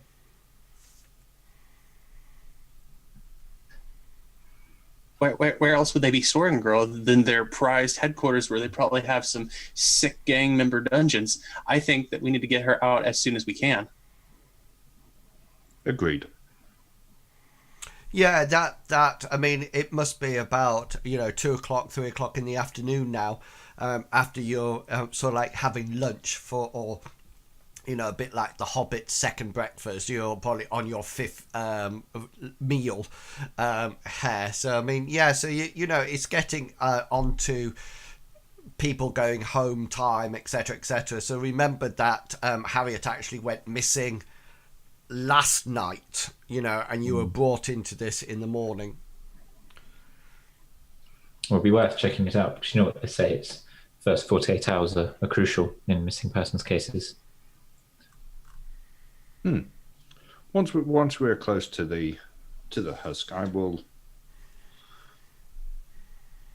go into my gaseous form and do a bit of surveillance. If you need to get closer, I could always fly you in, and you can do an aerial insertion. I'm quite capable of flying myself, thank you. Flight is one of my abilities. Ah, good to know. Me too. Well, I wouldn't say my abilities. It's something I've built into my suit. And what will you two be doing? Will you be waiting for my signal? I keep thinking we're going to be going and cracking some skulls, saving Harriet. If you're going to go in there and surveil, why don't you just open the doors for us? We can make it on in, blaze a path to justice.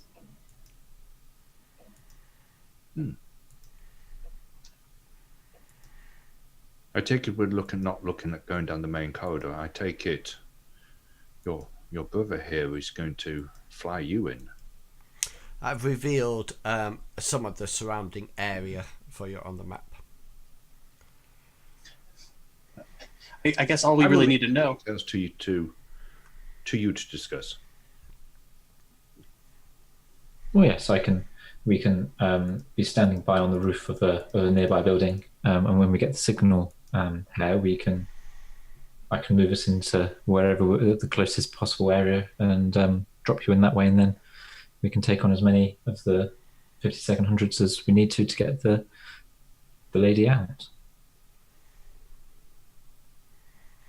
Okay then. Like so if you would like to show me the top of the building that the tortoise and the hare are waiting on, and I presume you'll go to that a little bit closer, go along before you actually go in. So he'll be on he'll be in gaseous form and he'll follow he'll follow tortoise up, and then he'll materialize just to show that he's there, and then he'll say, I will be back shortly, and he'll once again he'll sort of like collapse as the 3D printer sort of like goes down, and he'll go into gaseous form, and he'll head down. Okay.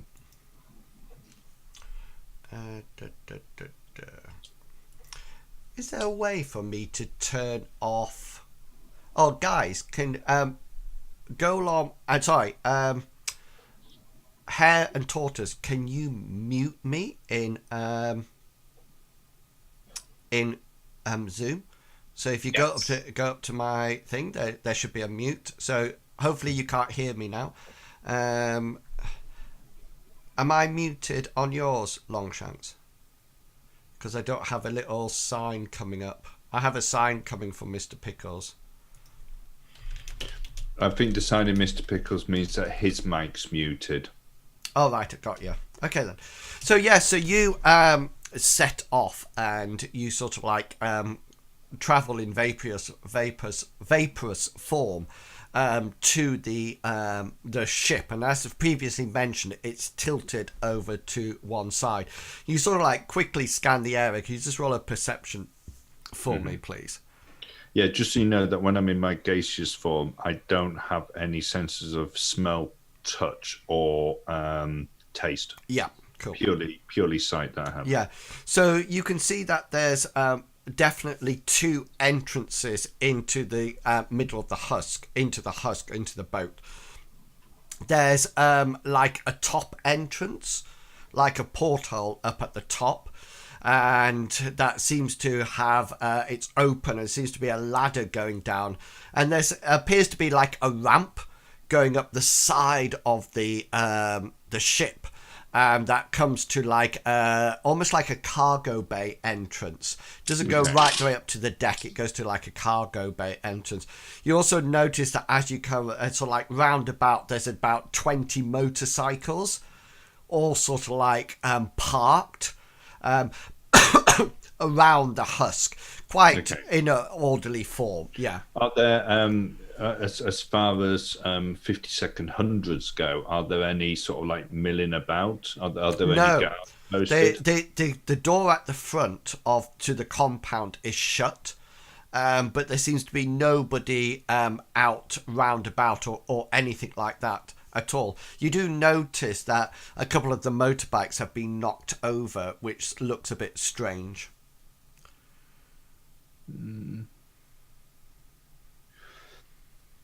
Okay, so the main entrance that goes in, not the portcullis, not the porthole one with the ladder, but the main sort of like access ramp, like where you load and upload the vehicles or stuff like that.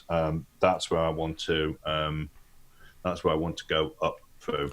Yeah, so you sort of like go into the sort of like entrance, and you can see that there seems to be a long corridor going both left and right, and there seems to be rooms going off the opposite side so it almost like goes down the side of the ship, and there's a door like an entrance at one end, entrance at the other end, and then there's 3 or 4 like porthole, proper ship doors down one side. You also notice that there's a camera that is pointed at the door that has a red flashing light on it.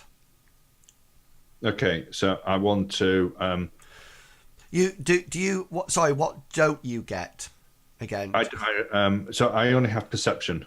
You only can see things. Yeah, so I can't smell, touch, or hear things. Okay, yeah.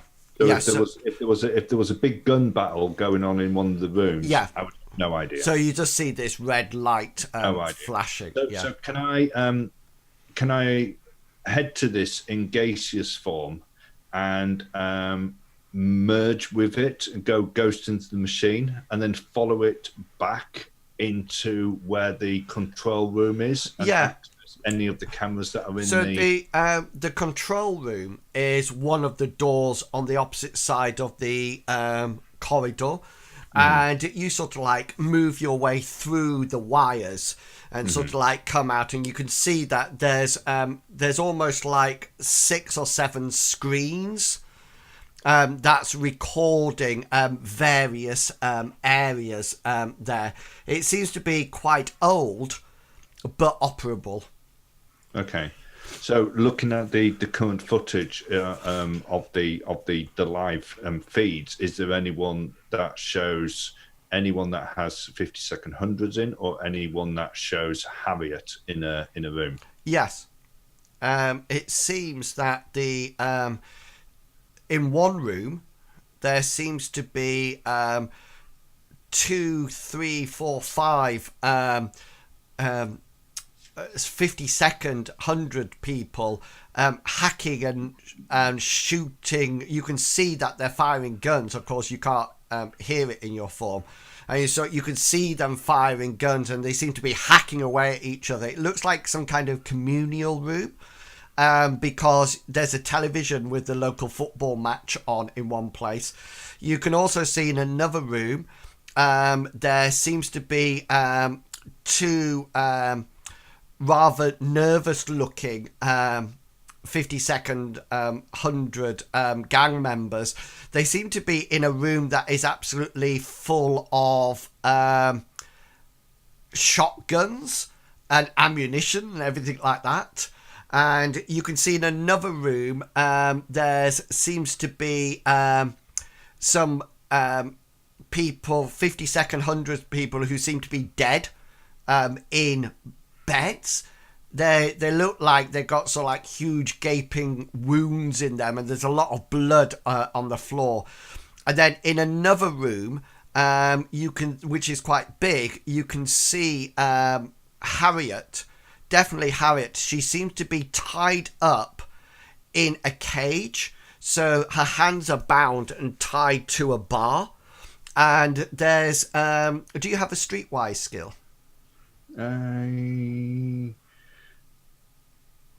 I do not. Okay, so there seems to be, I think, there seems to be what you assume to be the leader, and he seems to be fighting 6 of the gang members, and you sort of like turn the camera slightly to get a better view, and you sort of like come into shot, and you see the guy who was in the other camera view with the officer before, and there's you just sort of like see him, and he's exactly the same, and he's not fighting or anything. Although you do notice that the leader seems to be having those bone bits coming out of his body and sort of like shooting out. And as the camera sort of like turns, it almost like this guy catches, hang on, let's just make a roll. Yeah, he catches it in the corner of his eye, and he sort of like brings his arm round, and a sort of like a bone spur flies out, and it goes, and it off it goes. The people in the. What would you like to do? So I'm going to go. From what I saw, was there any? Could I tell whereabouts Harriet would be? Was there a number on the? It was inside a big room. Inside a big room. Okay. So I'm going to leave the cameras, and I'm going to assume gaseous form again. How long have I been? How long has this taken? Minutes. Okay, I just need to knock off magic points, because if I'm ghost in the machine, I. Anyway, so I'm going to come out of being a ghost in the machine. I'm going to go to back up to the rooftop. I'm going to appear as Leonard, so he gets printed back out, and he's going to say, "Harriet was there, but I fear we might be too late." Hang on, they need to put their headphones back on.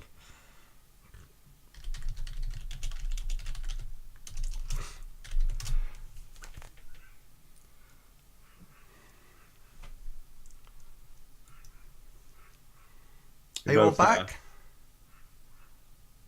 Hello? Yes. Yes. Yeah. Okay then. You're stood on here. You've sat around for virtually only minutes. Sort of like 2 or 3 minutes, and all of us since the golem sort of like headed off, and then all of a sudden he materializes, building himself back up, and appears before you. And Leonard says, "She's there. Harriet is being held in one of the rooms. But the creature from the alleyway is also there. And there are so many dead. Dead or dying. We need to get down there. And he'll just go back down as he assumes his gaseous form. Okay then, so just leave it. Say nothing more, Golem, at that point. Okay, so Hare and Tortoise, could you all please roll initiative? Just let me clear the order first, and then we can get some. I'm going to move you. Don't worry. Back onto the first screen, so you can use your characters. So if you do your initiative, everyone. You ready for it now? Yeah. Yeah. Golem, is that with your additional point? No, you need one taken. Yeah, so it is with my additional point. So you need to take one off to begin with. No, because you at the end of this, before as you re-rolled initiative, that was when you became vaporous form. Yeah, but my thing is in. Oh right, got you. So what form. should it be? 22. It should be 22. Yeah. Okay then. So Tortoise, what's your bonus? Just double check that I've got it right. It should be 14. Yeah, initiative bonus 14. 14. Hare is 15.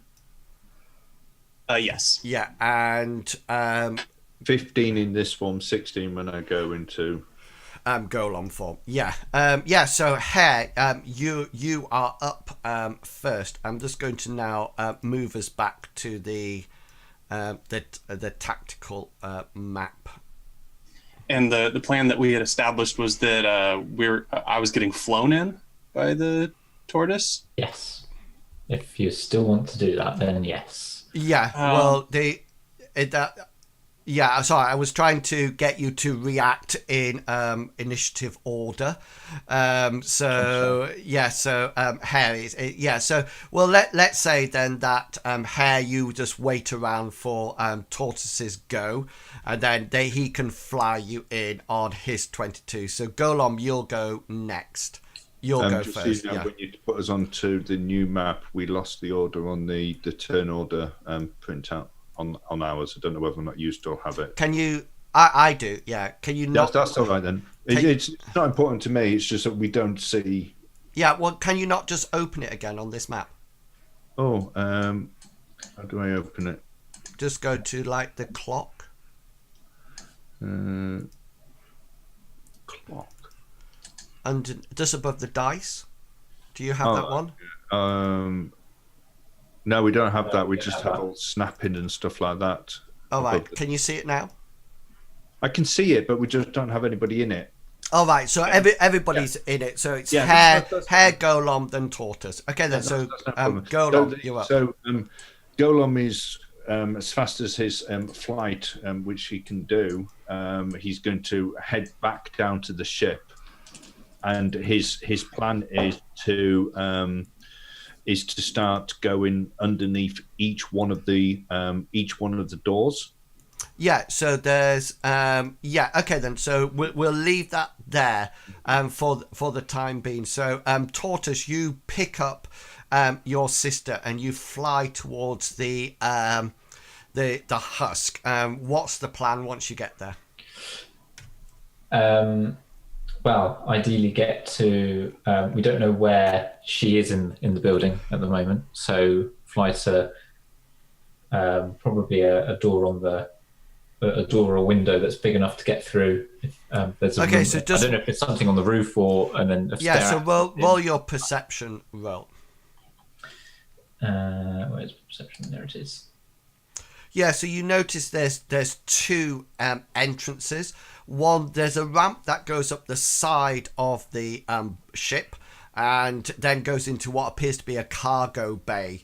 And then there's another entrance on the top of the ship that looks like it's a porthole or something like that. That obviously has a ladder going down. So which one would you like to head towards and drop and land or whatever?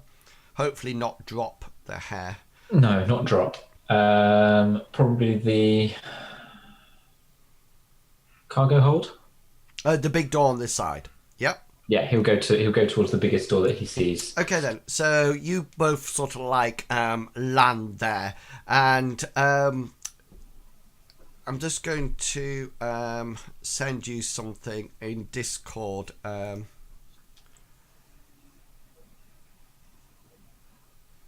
on. All right. Are you on? Yeah. Yeah. Okay then. So.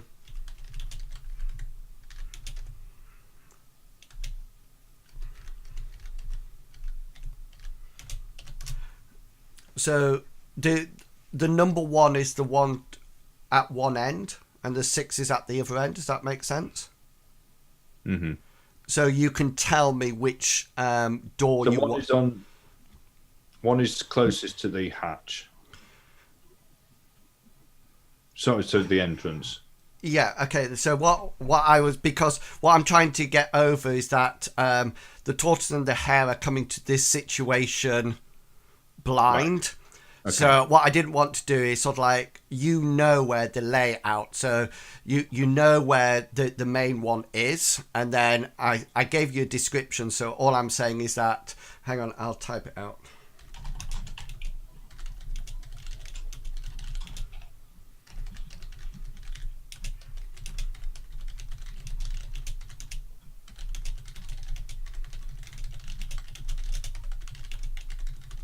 I've just told you what I'm going to do. Does that make more sense? Yeah. So I just need to know which one, either the 1 or the 6. Okay. Okay then. Yeah, and what would you like to do when you get there? So his plan is to go up to the door, and he's going to look for an entrance either underneath or if there's like a keyhole. And then he's going to use his perception on the other side to see whether or not Harriet. His main thing is looking for Harriet. If he doesn't see Harriet in a room, he's going to leave and go into the next one. So you get there at your turn order. Mm-hmm. So this is now turn 2.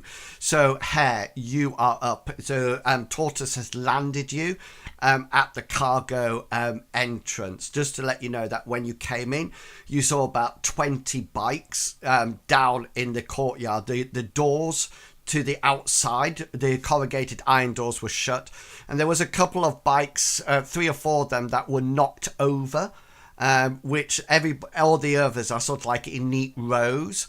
And you've got sort of like the tortoise lands you in front of this cargo bay hatch. There seems to be a long corridor as you sort of like look inside. At the end of the corridor on either side, there's doors, and then there's doors opposite you. Does that make sense? Going further into the ship.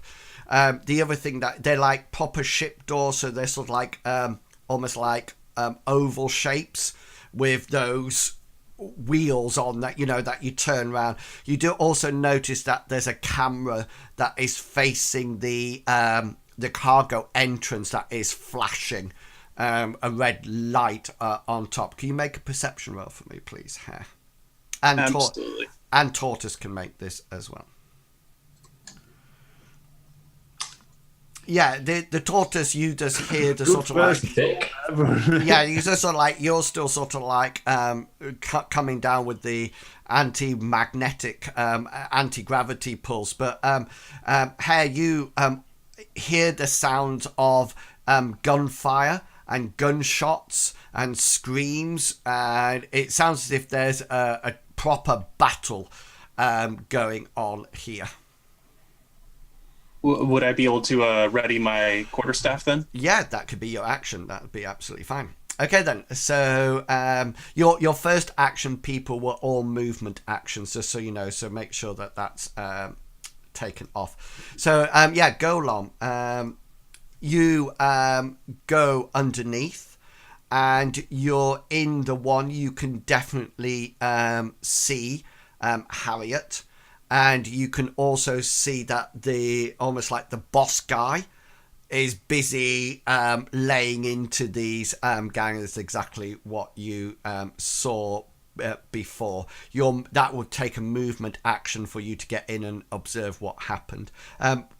Tortoise, what would you like to do?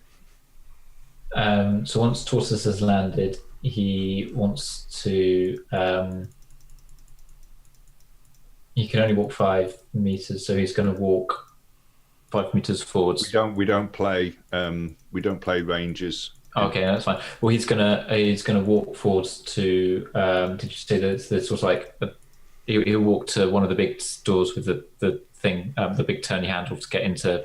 One of the 4 doors. The first door straight ahead of you. Probably yes. Yeah. Okay. Then. So you make your movement up to there. Okay. Then. So this is now turn. Hey, what did you do? You readied your weapon, yeah. Yes. So this is turn 3 for anybody who's actually still got actions left. And Hare, you're first. Quick question: If I like tried to make the best use of the reach of my quarterstaff, would I be able to smack that camera? Oh yes, quite easily.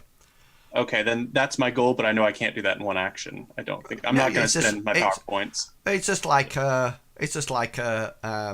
combat roll. You're within range of it. That's not a problem. Oh, so you okay. sort of like, yeah, go for it. Yeah, I'll just smash it. And let's see. Let me give a roll. Fast and Furious. Oof. Yeah, it's not, you don't need to, because it can't dodge or anything. You just sort of like whack it, and it's just sort of like comes off its thing, and the light stops flashing. Golan, what would you like to do? So Golan, seeing that what's in his room is what you just said, he wants to go back under the door into the corridor. Okay, then. So you move back out of the corridor, and yeah, Tortoise, you're up. I'm just checking because I've got for action points. He's got 2 brackets 3, so I don't know what bracket. I can't see anywhere that explains this sheet. 3 is when you're in your suit. 2 is when 3 is when you're active. 2 is when it's not. Okay, that's fine then. In which case, he's going to start undoing this door because he doesn't want to smash it open. Yeah, so that's the one that's directly in front of the entrance, isn't it? Yeah. Yeah, which is that one. Yeah, so you sort of like open this door, and it seems to be some kind of crew quarters. And there seems to be sort of like beds and hammocks in here. It's rather confined, a typical sort of like below deck area. But what you do notice is that there's several bodies. It looks like very similar to people being slashed with a large blade.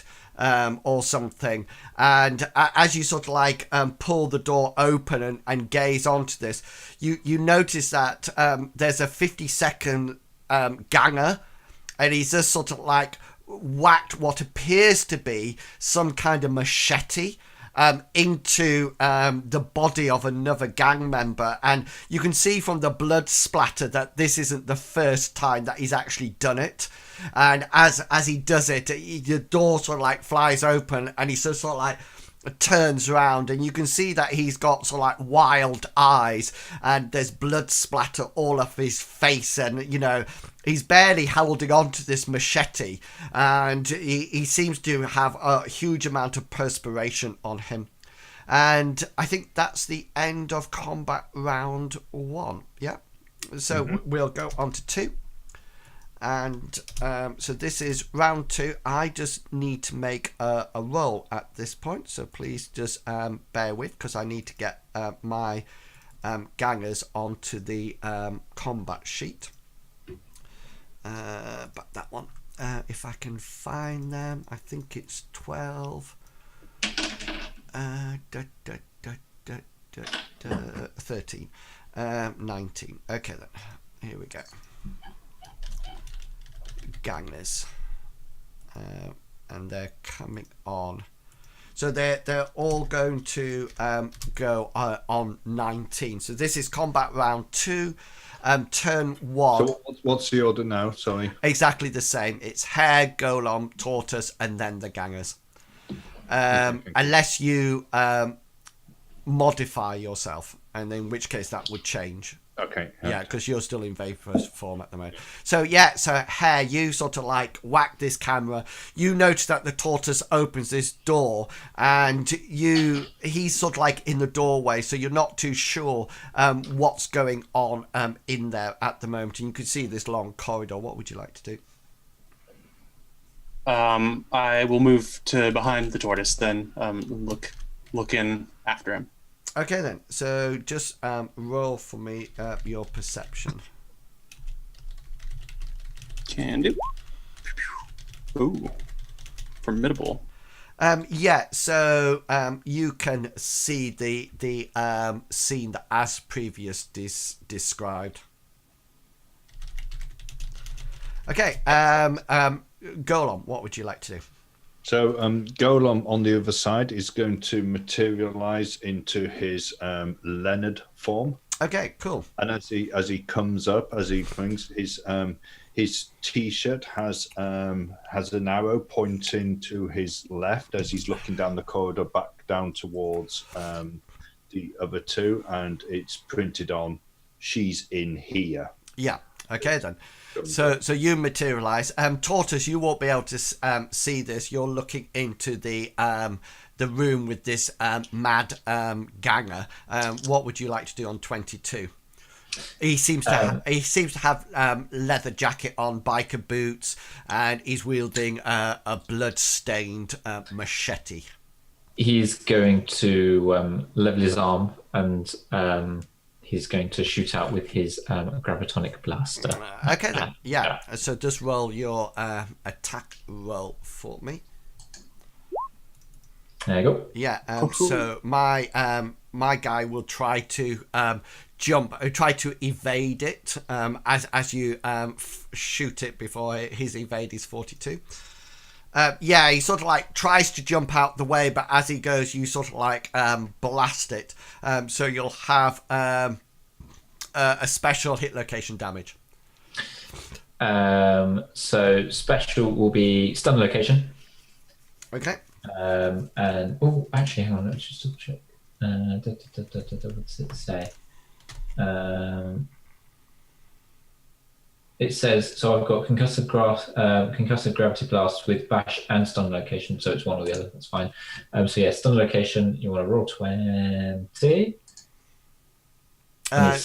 Yeah, so that will be his left arm. Yeah, left arm. Okay, and then you want some damage. Damage. 6 points on his left arm. Yeah, okay then. That yeah. Okay, so he sort of like tries to get out the way, but you blast it into his arm. This is his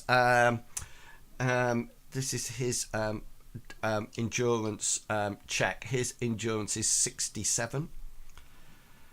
Which he fails, and his left arm sort of like hangs quite limply to one side. Obviously, he's right-handed with his machete, and he then he sort of like dies onto one side. You hit him in his left arm, and he moves into combat range with you for his action, and appears right next to you, ready to attack next round. Golem, can you please make for me... okay then. Make for me a perception roll, please, Golem. Yeah, so you sort of like materialize up, and you sort of like says, "She's in here." And I presume it probably flashing as well, you know, just to go. And then all of a sudden, the door behind you, that was what your perception roll was for, actually opens, and bashes you forward onto the ground. Do you have any power that you would like to use at this point that can be used in this situation, or are you just helpless to? When you say power, I don't have. I suppose this is a reactive action, is it? Well, no, because you wouldn't know that that was what your perception roll for. So Right. if you're succeeding in your perception roll, I would have allowed you a reactive action.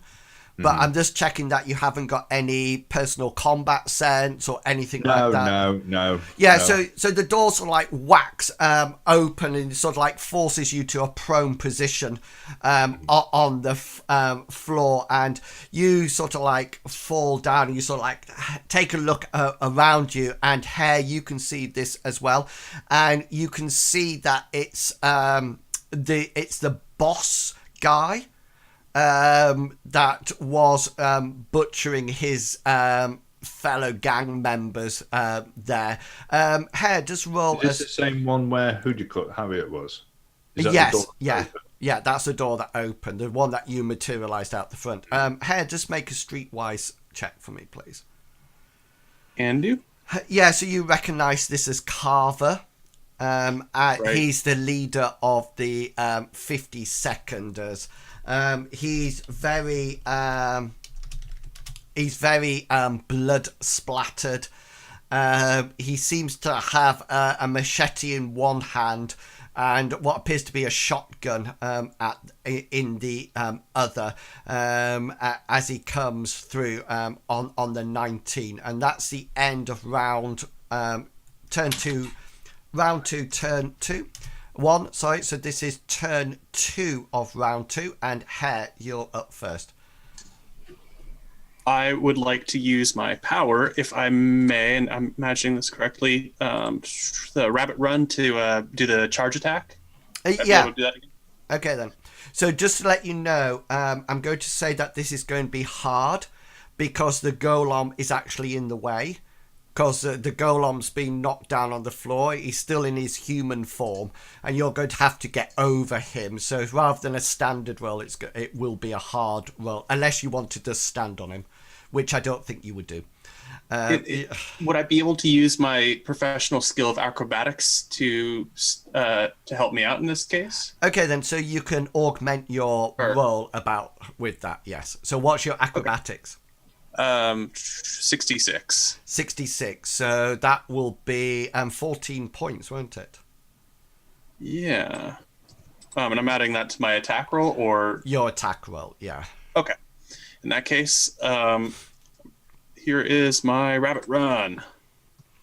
Yeah, so you sort of like set off. You could have also used your passion of react without thinking, by the way.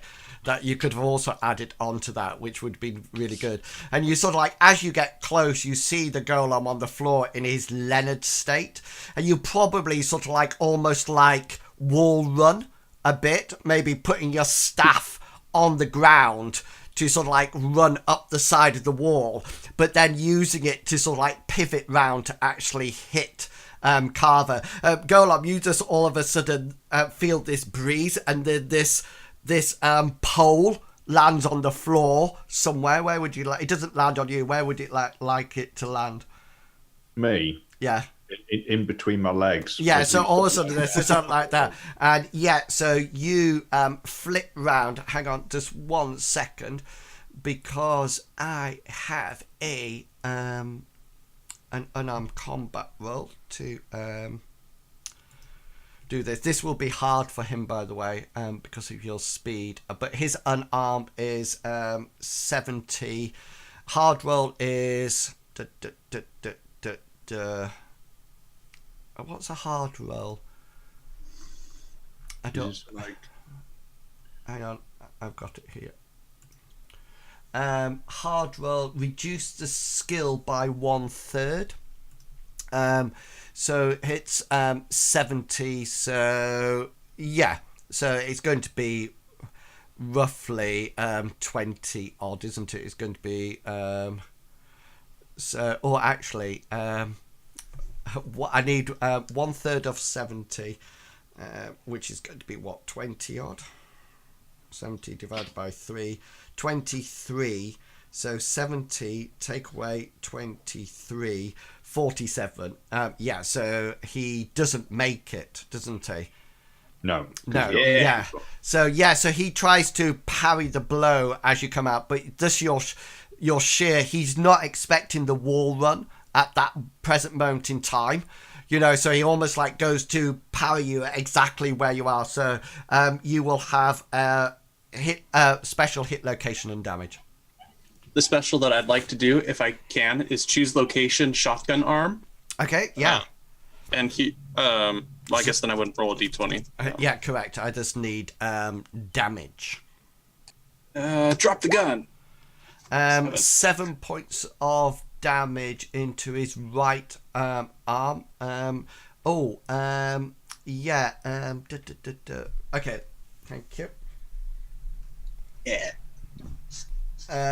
Yeah, he's what's you sort of like whack your staff into his arm, and it is you're sure a normal blow of this magnitude would have probably broke his arm, but you suddenly notice that you're a lot closer now, and he seems to have a very wild look in his eye.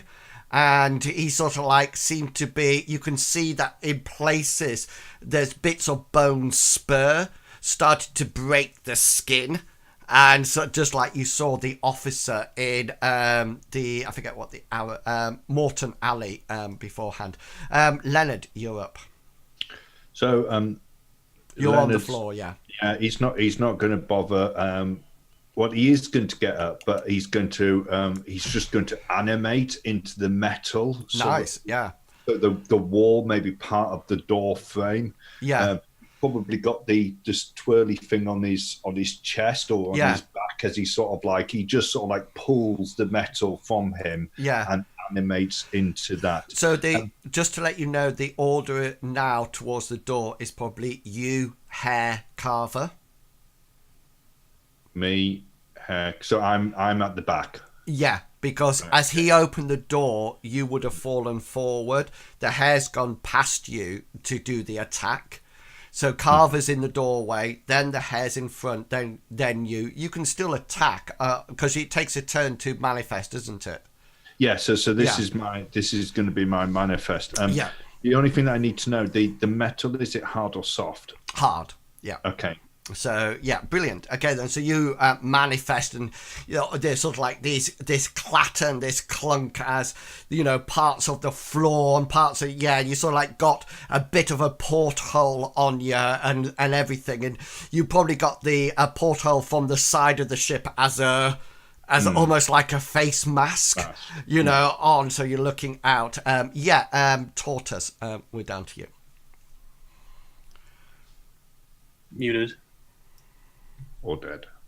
So the chap's just moving to combat with him, so he's going to raise both hands, doing sort of like as if he was about to catch a ball, some sort of like football or basketball or something, and he's going to do a double blast. So he's blasting, he's attacking out at this chap. Oh, cool. Does one attack or two attacks? Oh, can you do two? No, it's just when you said a double blast, I didn't know whether or not it was one of your powers. No, sorry. Yeah, it's a blast. Yeah, but okay, cool. He's raised one hand and then he's raised the other hand to like the other bit. Yeah, cool. I'm gonna use a point of luck to re-roll that. Yeah, okay, go for it. There you go. Yeah, so he sort of like starts running towards you, sort of like machete held high. As he comes towards you, and you sort of like try to predict it, and you suddenly notice that he's going to shift direction at the last minute turn and blast. So you will have special hit location damage. So the special this time is going to be bash. So he should be knocked back 1 meter per 3 points of damage. Does he have a resist against that? No, wrong thing. I want what should we call it? Let's look at bash. If it the bash, the attack delivery bashes the opponent towards balance. How far the defender tosses back or sideways depends on the weapon being used. cool rules, isn't it? There we go. Hard athletics or acrobatic skill to avoid falling. Yeah. So I need hit location then and damage. Yep. Hit location. He's 18. 18. So that will be his left arm again. I need some damage. 5. 5. So he will get knocked down 1 meter per every 3 points of damage. So he'll be knocked back 1 meter. So he'll be out of combat. Yeah.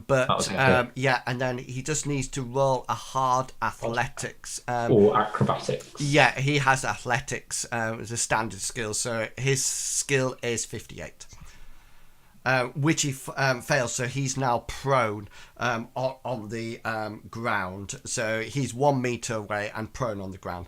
Okay, then. So this is the this comes. He then. On his 19, he will get... Oh, no, he doesn't have any more actions left. Is this 2? Yes. So he can't get up because he only has... but he's infected. So he gets up. So he's 1 meter away, but he's upright. Hair, this carver guy takes a swing at you. With his machete. Machete. Machete. So say it like that, please. You're not allowed to say machete. So his attack skill is 70%. He gets 72 and misses. Do you wish to parry the blow? No. Okay then. And that's the end of turn 2. So turn 3 for anybody who's got anything left. Hair. I guess I'll swing again. I think now I'm in golem. Oh yes, yes. Sorry, yeah, you're right. So you're now 23, which means you will go. Actually, do you have any actions left? I do have an action point left. So you go first then. Golem is going to protect the innocent is going to come into effect, and he wants to be heading in through the door into the room where Harriet is. Okay then. So what's your protect the innocent passion? That is the protect the innocent. As far as he's knows. Yeah. What's the score on it? It is 57%. Okay then. So roll your dice for me. Yeah, so you sort of like how I see this happening is that you don't actually manifest and move. You probably start moving and, almost like in nanobot form, move past the hair and carver into the room. And as you're moving, you're connecting and collecting bits of metal. So at one point, it almost like looks like you're swimming through the wall. Does that make sense? And so you actually bypass Carver and arrive in the room beyond you. Just roll a quick perception roll for me, please. Yeah, I'll use my free action to do a tactical analysis. Tactical analysis of the. Oh yes, nice. Second really good tactical analysis. Right, the 6 gangers that were in there appear to be either dead, unconscious, or dying. Harriet is still tied up to the wall, in the cage, as you saw her beforehand. But the other thing that you notice that wasn't here before, this is at the end of the ship. And you notice that there's a terrific, huge hole in the hull. It looks like looks as if it's been peeled away by like a can opener, but it's been peeled inside. So it looks as if somebody's cut down, grabbed hold of the edges, and peeled it into the room. Yeah, into. So it's been done from inside. Yeah. Yeah, and you can see out into the darkness. Hair, you're up. If you've got any actions left. I believe so. So I will swing away, Yeah. if I may.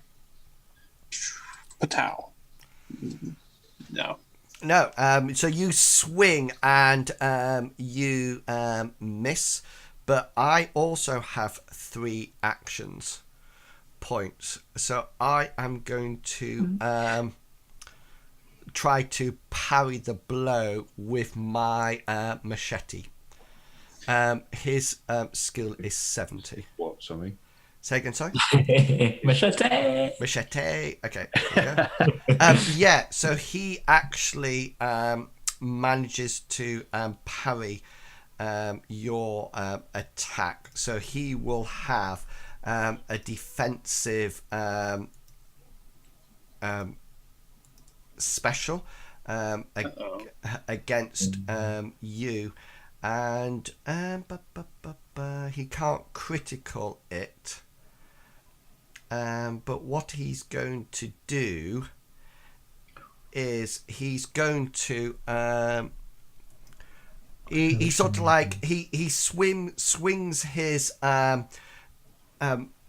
you sort of like come round with your weapon to try to attack him. He sort of like almost like sees it coming and sort of like almost like despite the speed of it, sort of like sees where your hand is coming.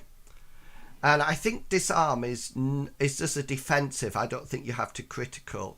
No. And he sort of like, as it comes in, he just whacks you on your hand. So you need to make a combat style roll against my 61. Ow. 51. Yeah, so if the recipient loses the phrase, if no damage modifier, they can potentially conversely each step of this. Yeah, so as it comes in, he sort of like tries to whack you on your arm to try to disarm you from it, but you manage to resist that. But for the rest of, I won't do any damage at this point. But if I was disarming as an attack, then I would do damage as well as trying to disarm you. So yeah, so it comes in and he tries to disarm you, but you almost like see it and pull your hand quickly out of the way, and it sort of like just whistles past. And yeah, is that... The tortoise has 3 points of this in his suit. Can he use a free action to do a tactical... observe the tactical situation, because he wants to try and see the situation with Hare, because that's going to determine what he does next. Yeah, you're inside the room. Or I'm inside. If I'm inside the room, no, that's fine. In that case, he's going to try and finish off this chap. Okay then. Yeah. So he's going to use his right hand this time to blast out at the chap. Yep. Yeah. So I need special hit location and damage. Special is going to be stun location again this time. And you want location. It is 6. Yeah, which will be his left leg. Yeah. For 2 points. For 2 points damage. Yeah, that you sort of like. No, that's right. You blast it off, but it doesn't seem to. It seems to have no effect on him. He seems to almost like be super hyped up here. So that's everybody done yet? Yeah. So this takes us back to combat round 3, turn 1, and Golem, you're up. The first thing that Golem's going to do is he wants to move over the ship to where this hole is. Okay then, yeah. So you move across, dropping Yeah. bits of metal and gathering other pieces until you get to the exit entrance. Yeah. Hare, what would you like to do? Continue attacking. Okay then. Break down this enemy. Here is my quarterstaff strike. Yeah. So this is his machete attack. Yeah. So you are what? How big's your weapon? It is a medium, I believe. It's medium. And my sword is medium as well. So yeah, so he parries the blow, and no damage goes through. And Tortoise, you're up. Tortoise, this chap's still on the floor in front of him, is he? He's 1 meter away on the floor. Yeah. Yeah. He's going to use his action to start backing out of. So he wants to back out of the door. Okay, so you sort of like retreat out into the corridor, and he then on his action, I think did he fall over last time? He did, yeah. But then he has 3 actions and he got up. Oh yeah, no, he did. Yeah. Yeah, No, so right. he now pursues on his action. He pursues you out into the corridor. So he moves into combat range with you with his machete.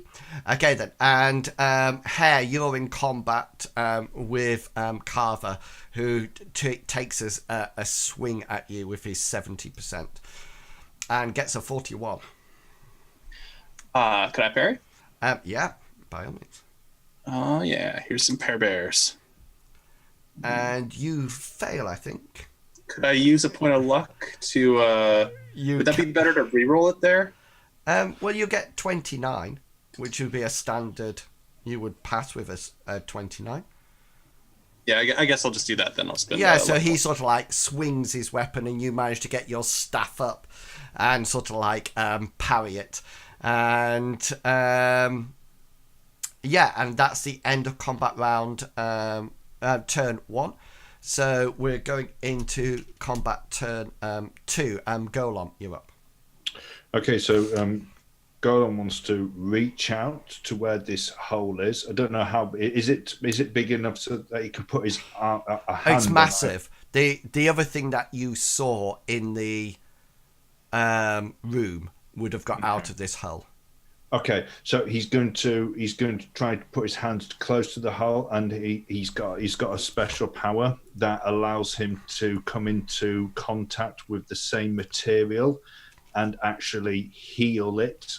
So he wants to shut the hole. Yes, he wants to sort of like put his hands on either side and expending his power. It almost like parts of him sort of like then start going in and And do you see that? Do you see that actually taking you out of Golem form or not?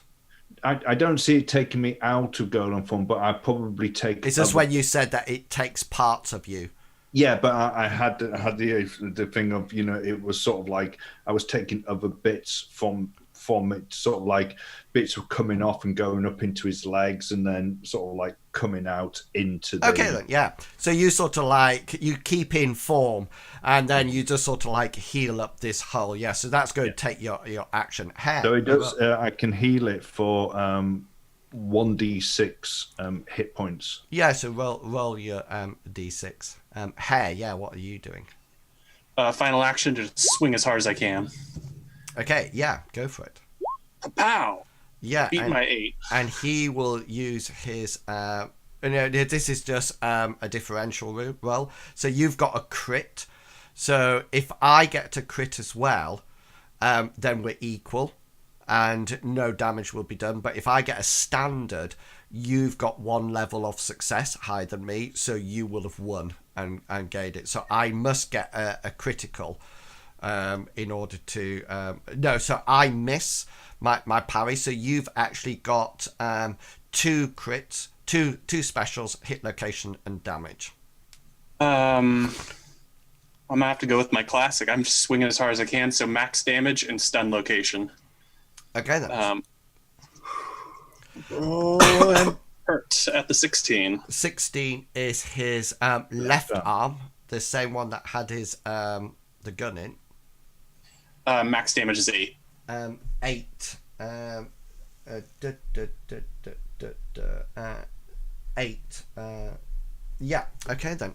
So he's you whack in, but he definitely sees super hyped. This guy. It's almost like unnatural. Tortoise. Yeah. What would you like to do? So I'm just going to link it as well, so everyone knows what I'm doing. But he's going to activate one of his suit's powers. So he's going to spend 2 points, 2 power points, and he's going to create a 5-meter radius of pure energy, which makes any physical attacks 1 difficulty harder against him. But it also means that he can't use his blasters.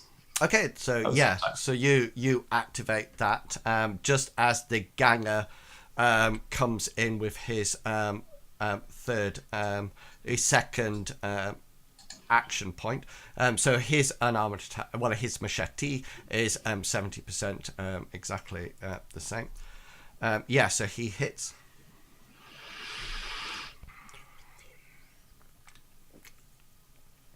I'm going to use my third action point to try and parry with my arm. Well, yeah. That's on a hard, isn't it, guys? Because can you remember we worked it out beforehand, didn't we?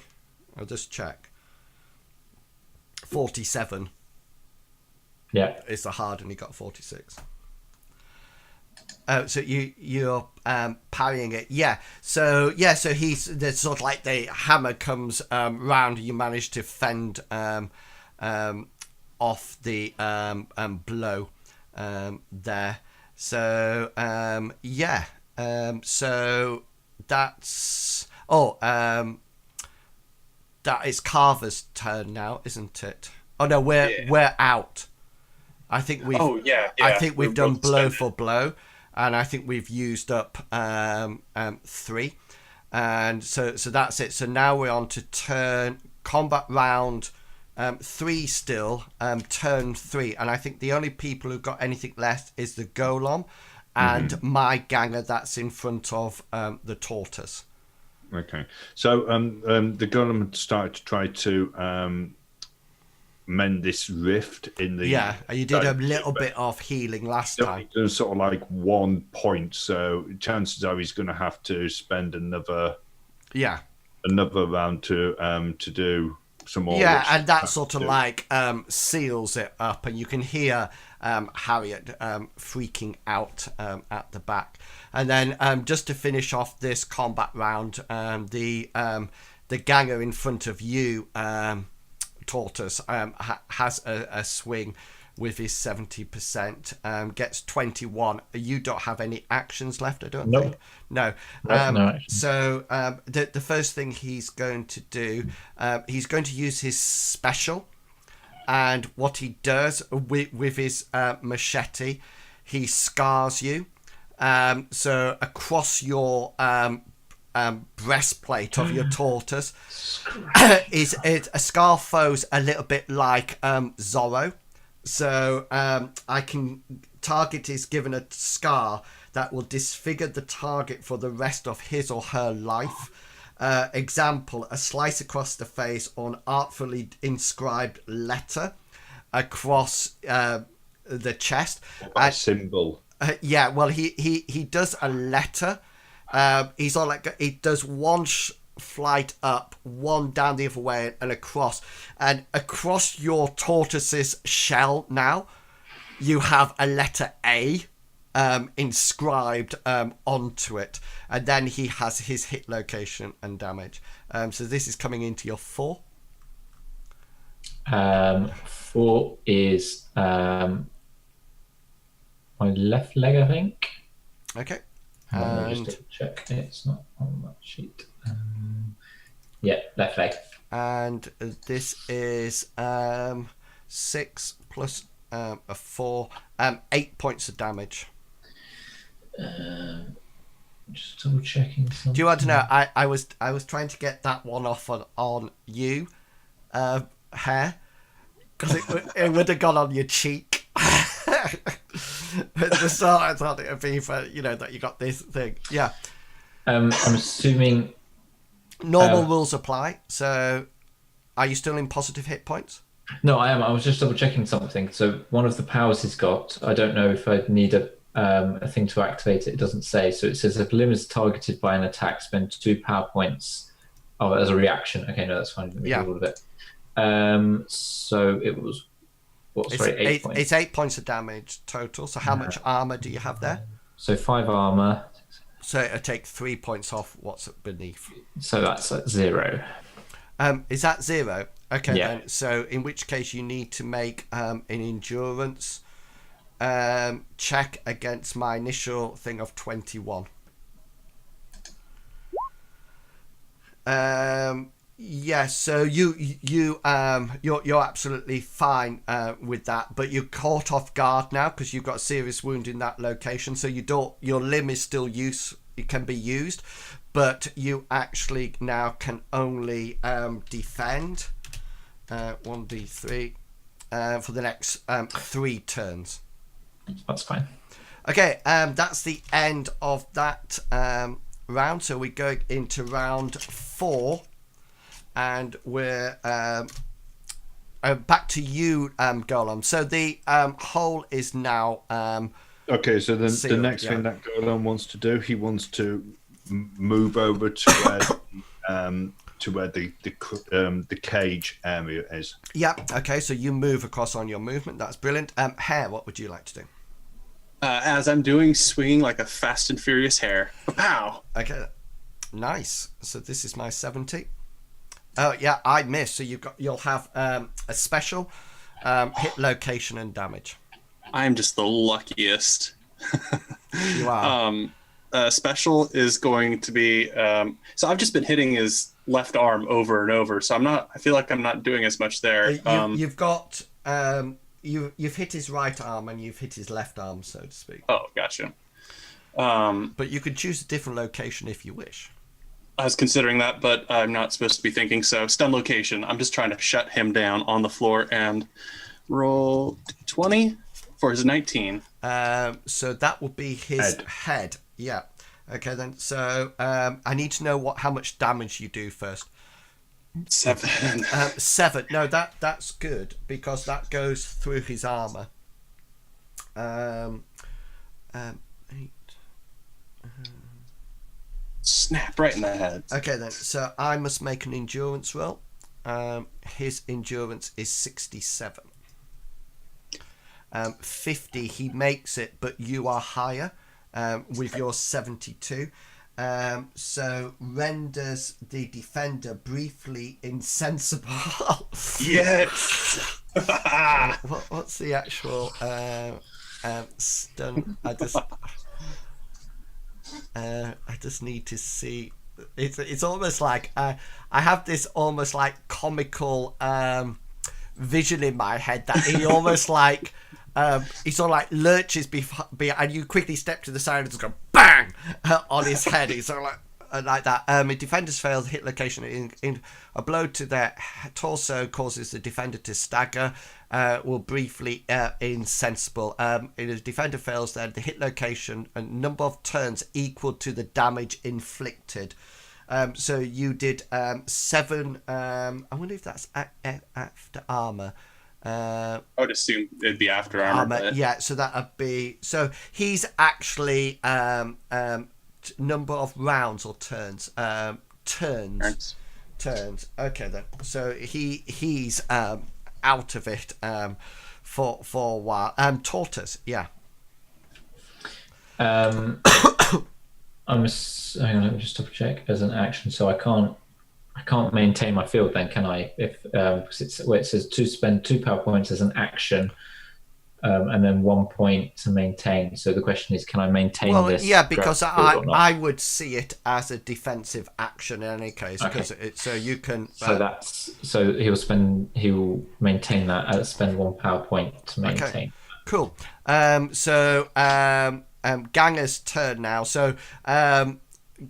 Carver is out of it for 4 turns, so he's virtually out of it for like the rest of this round and the next one, which will give you ample time if you wish to do anything. But this machete flies towards the tortoise but misses. Yeah, so do you wish to parry it? Yes, he will try and parry it. Okay.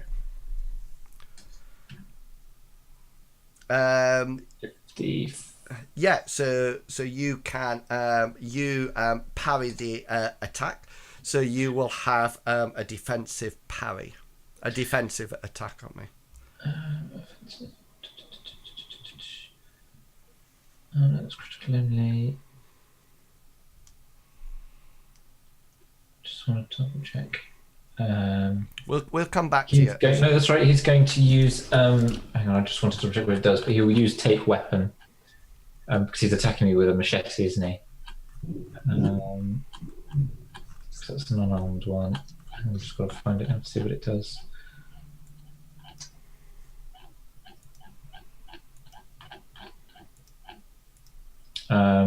Allows an unarmed character to yank or twist an opponent's weapon out of its hand.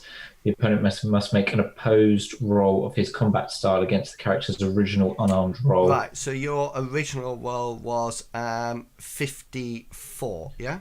Yeah. So he will roll. So he fails to take that. So he sort of like takes a swing at you. You manage to get your big arm against his knuckles, and he sort of like drops the weapon on his combat round 1. So we're back up to combat round 4, turn 2. Golan, we're up to you. Okay. He's in front of this cage. He wants to see whether or not he can just... Yeah, as you sort of like go towards it, you see Harriet try to quickly sort of like try to back away because you're all sort of like this metal golem that's going towards her. You could she's not gagged or anything, and you could just hear her screaming. I was like, "Oh my God! Don't hit me! So save me!" I want to use my free action because I think I do have a free action. So out of Golem's, even though he looks sort of like all metal and sort of like thing, it just comes out as Leonard's voice. And he just says, "Do not worry, I am here to help you." And he just wants to sort of like try to grab hold of the door, and he wants to try to just pull it off. Don't know whether or not because it's an unarmed combat skill. Yeah. Or brawn. I don't know whether unarmed or brawn. I think they're both the same. Unarmed combat skill be fine. Unarmed combat. Unarmed combat. Not my best of skills. But... Yeah. So she's tied to one of these bars. Is she? Oh, sorry. I thought she was tied. She had a wristband and then bound to one of the bars, so she couldn't move away from the bar. So is it that's the one that you're breaking, or what? So the one that she's tied to, I suppose it's sort of like anchored on the walls or the it's thing. Like she's in a cage, like a cat's cage or something. Yeah, so he just wants to sort of like pull that bit off. Okay, cool. Again, not like so he's going to yank her arms out or anything, but just just so that she can then be picked up. Yeah, cool. Hare, what would you like to do? I'm going to make sure this guy stays down. Smack again. Okay, then, yeah. Let's see. Here's my roll. 36. Yeah, so you sort of like, will say that you hit him again and he passes unconscious, but you do notice he's sort of like on the ground and he's sort of like shaking, and you notice that there's sort of like bone spurs sort of like erupting from his skin, and you sort of like whack him again and you're sort of like waiting, and he sort of like shakes, and then he lets out this almighty roar. It's almost like a hideous roar, anguish scream sort of like noise, as a huge bone spur sort of like erupts from his back that couldn't possibly have been held in his body anywhere, and it sort of like splits, and there's a spurt of blood, and he just sort of like twitches once and then is still. Tortoise. So he's still got an action point, but he's going to delay his action because he can only defend for a certain amount of time. So this guy, you've disarmed him, haven't you? From what I've done is I've ripped the machete out of his hand, so I've got his machete. So you defensively sort of like parried and knocked it out of his. I don't think you pull it out into your hand. It says take weapon, unarmed roll. If the attack loses, his weapon is taken, and from that moment on, may be used by the character. Okay, so you've now got the this blood-soaked machete, and what he does, he sort of like levels his arm at you, and you suddenly notice that erupting from the back seems to be some kind of bone spur, and he sort of like turns it round, and he sort of like lets out a huge roar, and just swipes with you with this this bone spur. So this is now that he's going to power it up with his he doesn't have that. He's going to augment it with his passion of pain and rage, which is 80%, so he'll add 16 onto his 70, which means his attack roll with this is 86. Ooh. Yeah, and he sort of like goes straight round with his second action. Yeah, so you can use your what do you wish to do? You've got an action left that you can defend if you wish. I can't decide if I want to parry or if I want. No, he'll try and parry. Okay. So he used his. He used his final action. Yeah, it does his armed. Yeah.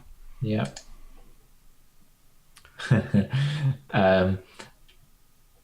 He used a point of luck to reroll that one. Okay. Cool. As I'm not used to having extra luck, I will use it and I'll make it worse. Yeah. So he sort of like swipes this thing at you. This is going into your 15. I haven't forgotten, by the way. That's my right arm. Right arm, and this is. I knew I should have saved my action, but never mind. This is doing 5 points of damage to your right arm, but on your right arm he slashes with this bone spur, and he scars you again, and it just puts a really deep slash across your arm. So you now have an A on your chest and this terrific gash in your right arm. Okay, it didn't get. If it was total of 5, that's the same as my armor on my arm, so it didn't get through. So on to turn 3 now. Golan, what would you like to do?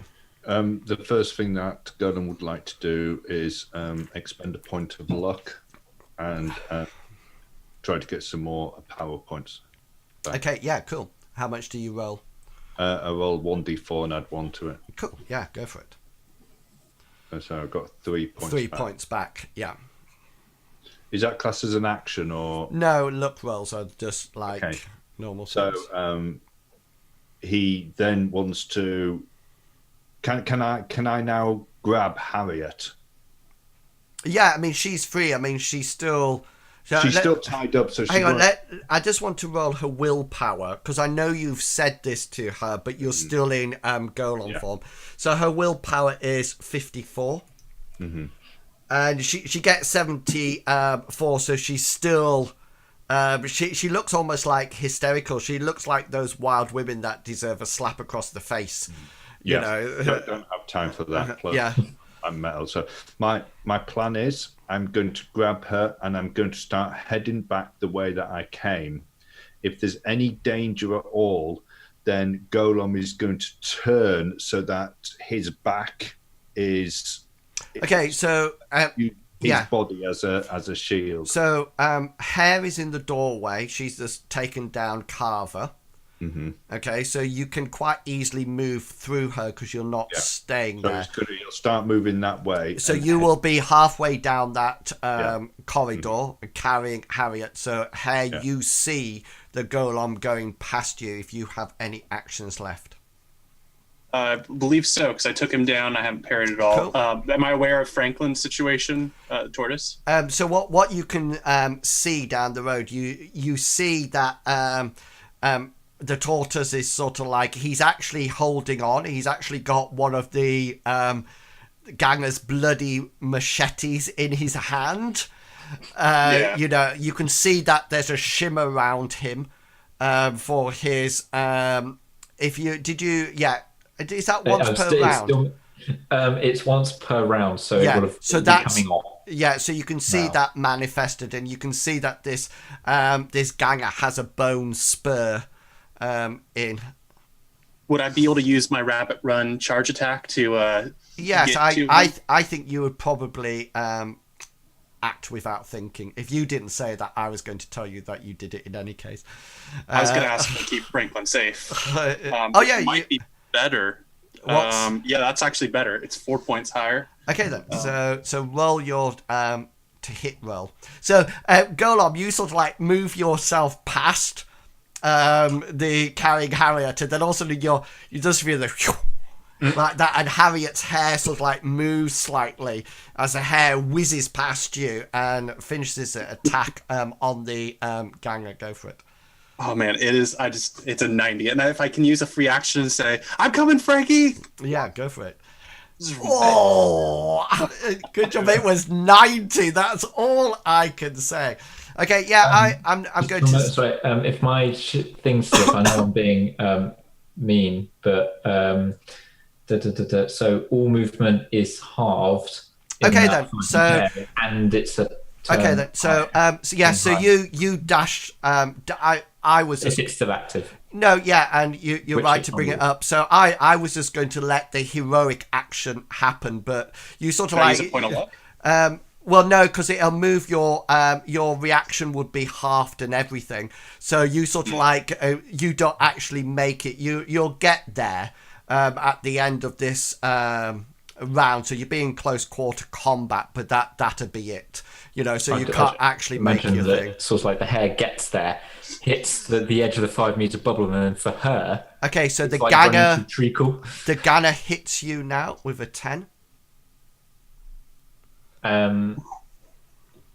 You don't have any actions left. No, I don't know at this point. No. Okay then. So he will. I think. Our location head penis.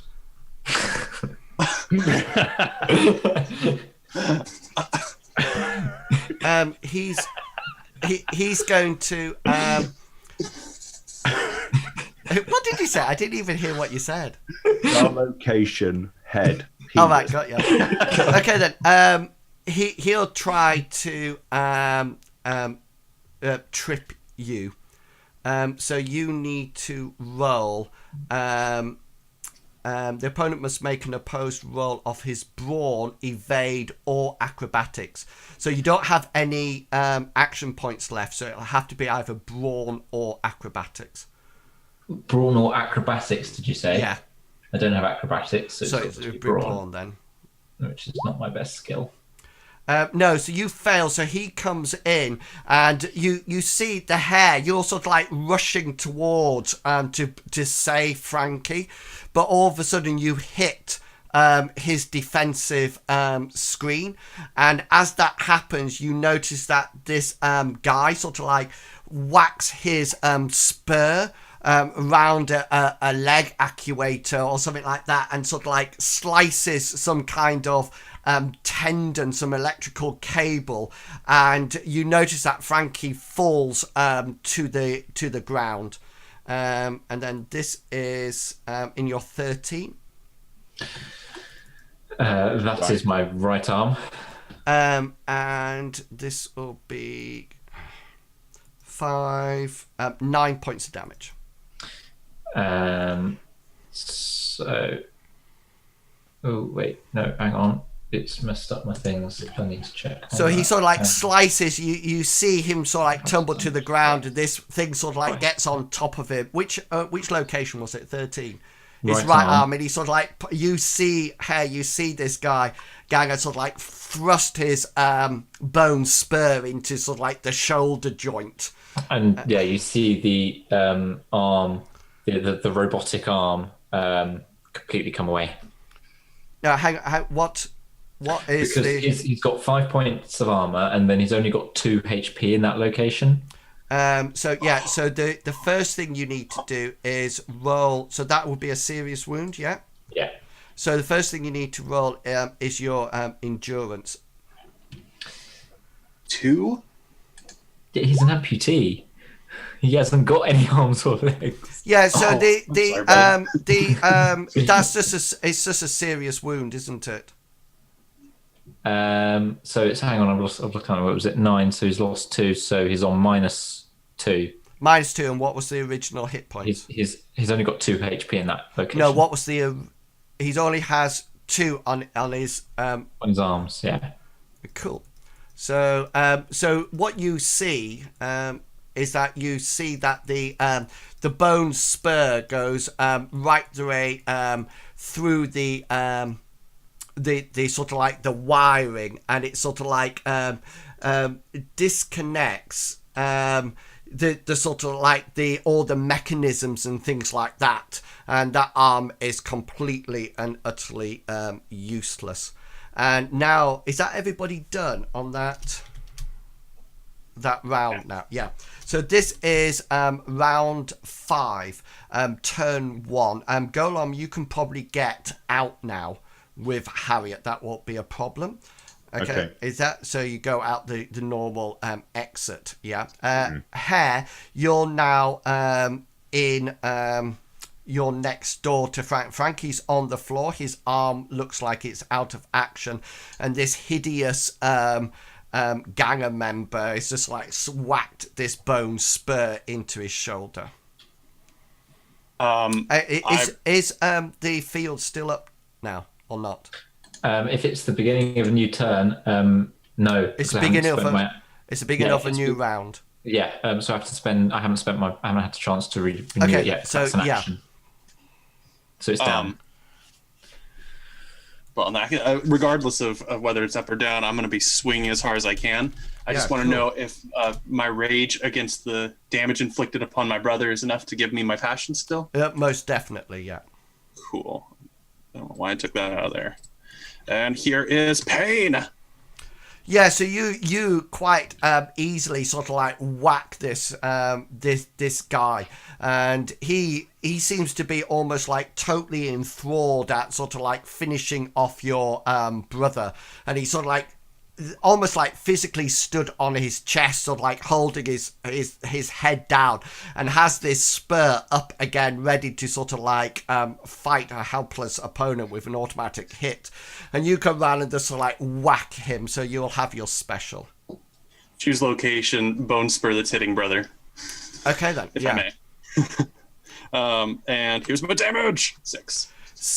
Yeah, so that will hit his arm. That is his right arm. Oh, hang on, it's gone past it. Right arm. Yeah, and you sort of like bring your staff down, and you sort of like you don't aim for the arm, you actually aim for the spur, and you just bring it down, and you just hit the spur, and it just sort of like snaps off in sort of like off his arm, and he sort of like turns round to face you. Tortoise, do you have any? If it's the beginning of a new round, then yes. So would I be able to try and stand up? Is that?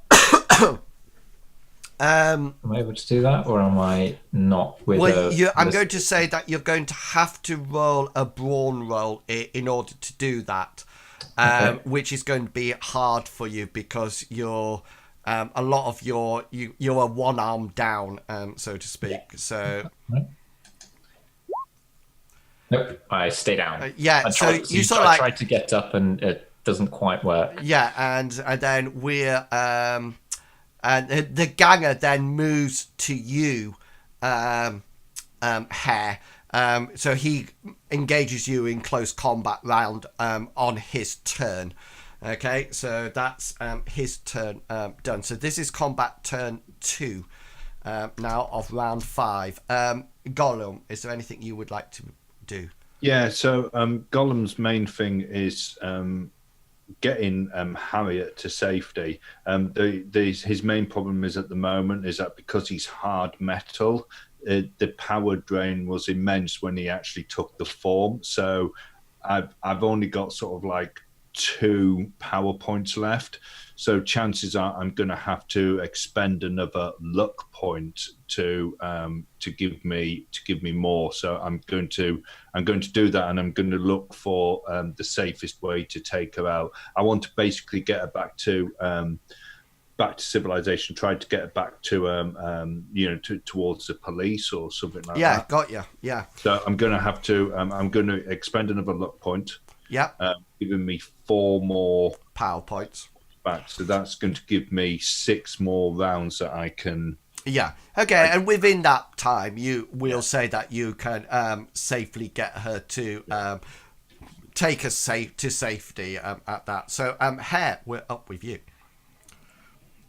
He's up to combat to fight me. So I'm just gonna break him down, I guess.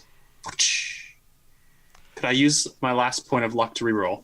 Well, you don't need to. You or can to reverse, I mean. Yeah, you can reverse it. Yeah. Would that give you... No, it won't give you anything. Because a third of 90 is 30. And you'll still... yeah. So you swing your staff at it. And as you swing at it, this guy doesn't seem to parry at all. And he just looks at you with these mad eyes. You need... special hit location and damage. Stun location. Okay. And I'm going to stun at his... That's not how you roll. That's how you do it. His 13. That's his right arm. And we're just breaking arms tonight. You are, yeah. Pow. 2 damage. Yeah, 2 points damage. You sort of like whack into his arm, and he sort of like... he doesn't seem to even acknowledge that you've whacked into his arm, and he just seems to shake a bit, and he sort of like lets out this horrendous howl, this demonic scream, as you suddenly notice that bone spurs from within him, and he sort of like stood up over the top of Tortoise. Just sort of like go sort of like out of every sort of like, not orifice, straight, they just push straight through his skin, and he's just sort of like turns into almost like a piece of coral with bits of flesh and bone, etc., sort of like dangled onto it like some coral Christmas tree at Christmas, and he just sort of like flops down over Tortoise with a whoosh of blood and bits. And that, gentlemen, seems an appropriate place to leave it for this week. So if you are watching, thank you so much for coming along and joining us tonight. We have left the battle with Hare saving her brother and taking out quite the leader and a ganger as well. Golem successfully and heroically saving poor Harriet and getting it to a place of... Did you say you want to take her to the police station? Yeah. He's going to do an analysis and find the safest place to take her. So we'll say that at the end, Hare, you somehow get Tortoise out as well. You know, that's my goal. Yeah, and so we'll say that Nothing changes there. If we come back to this adventure ever, that is where we will pick it up from. So if you've been watching the stream tonight, I hope you enjoyed this week's Mythras adventure.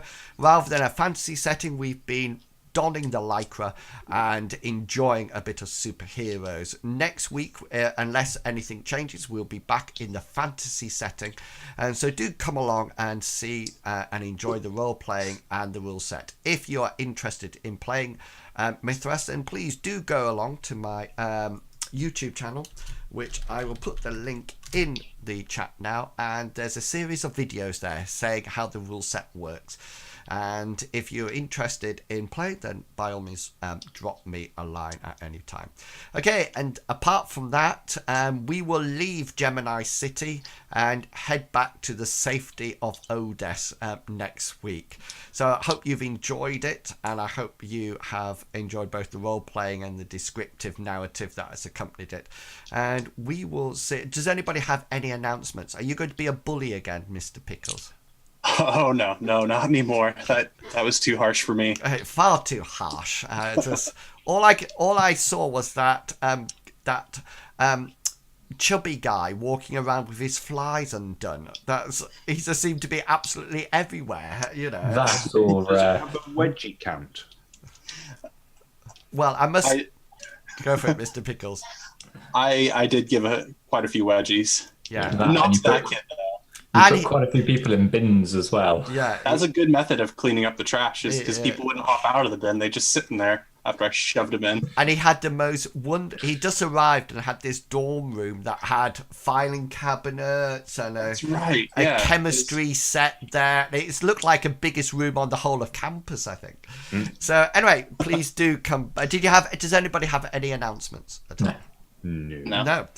Brilliant. So we will see you all next week. If you want to drop down by tomorrow, I will be playing some Elder Scrolls Online at 2:00 BST. Because if you remember, if you're in the UK, then your clock go forward 1 hour tonight, and we will be in British summertime.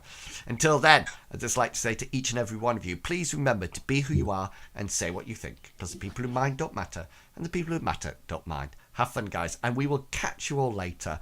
And until then, happy superheroing, if that's a word. See you all later, guys. Bye. Up and away.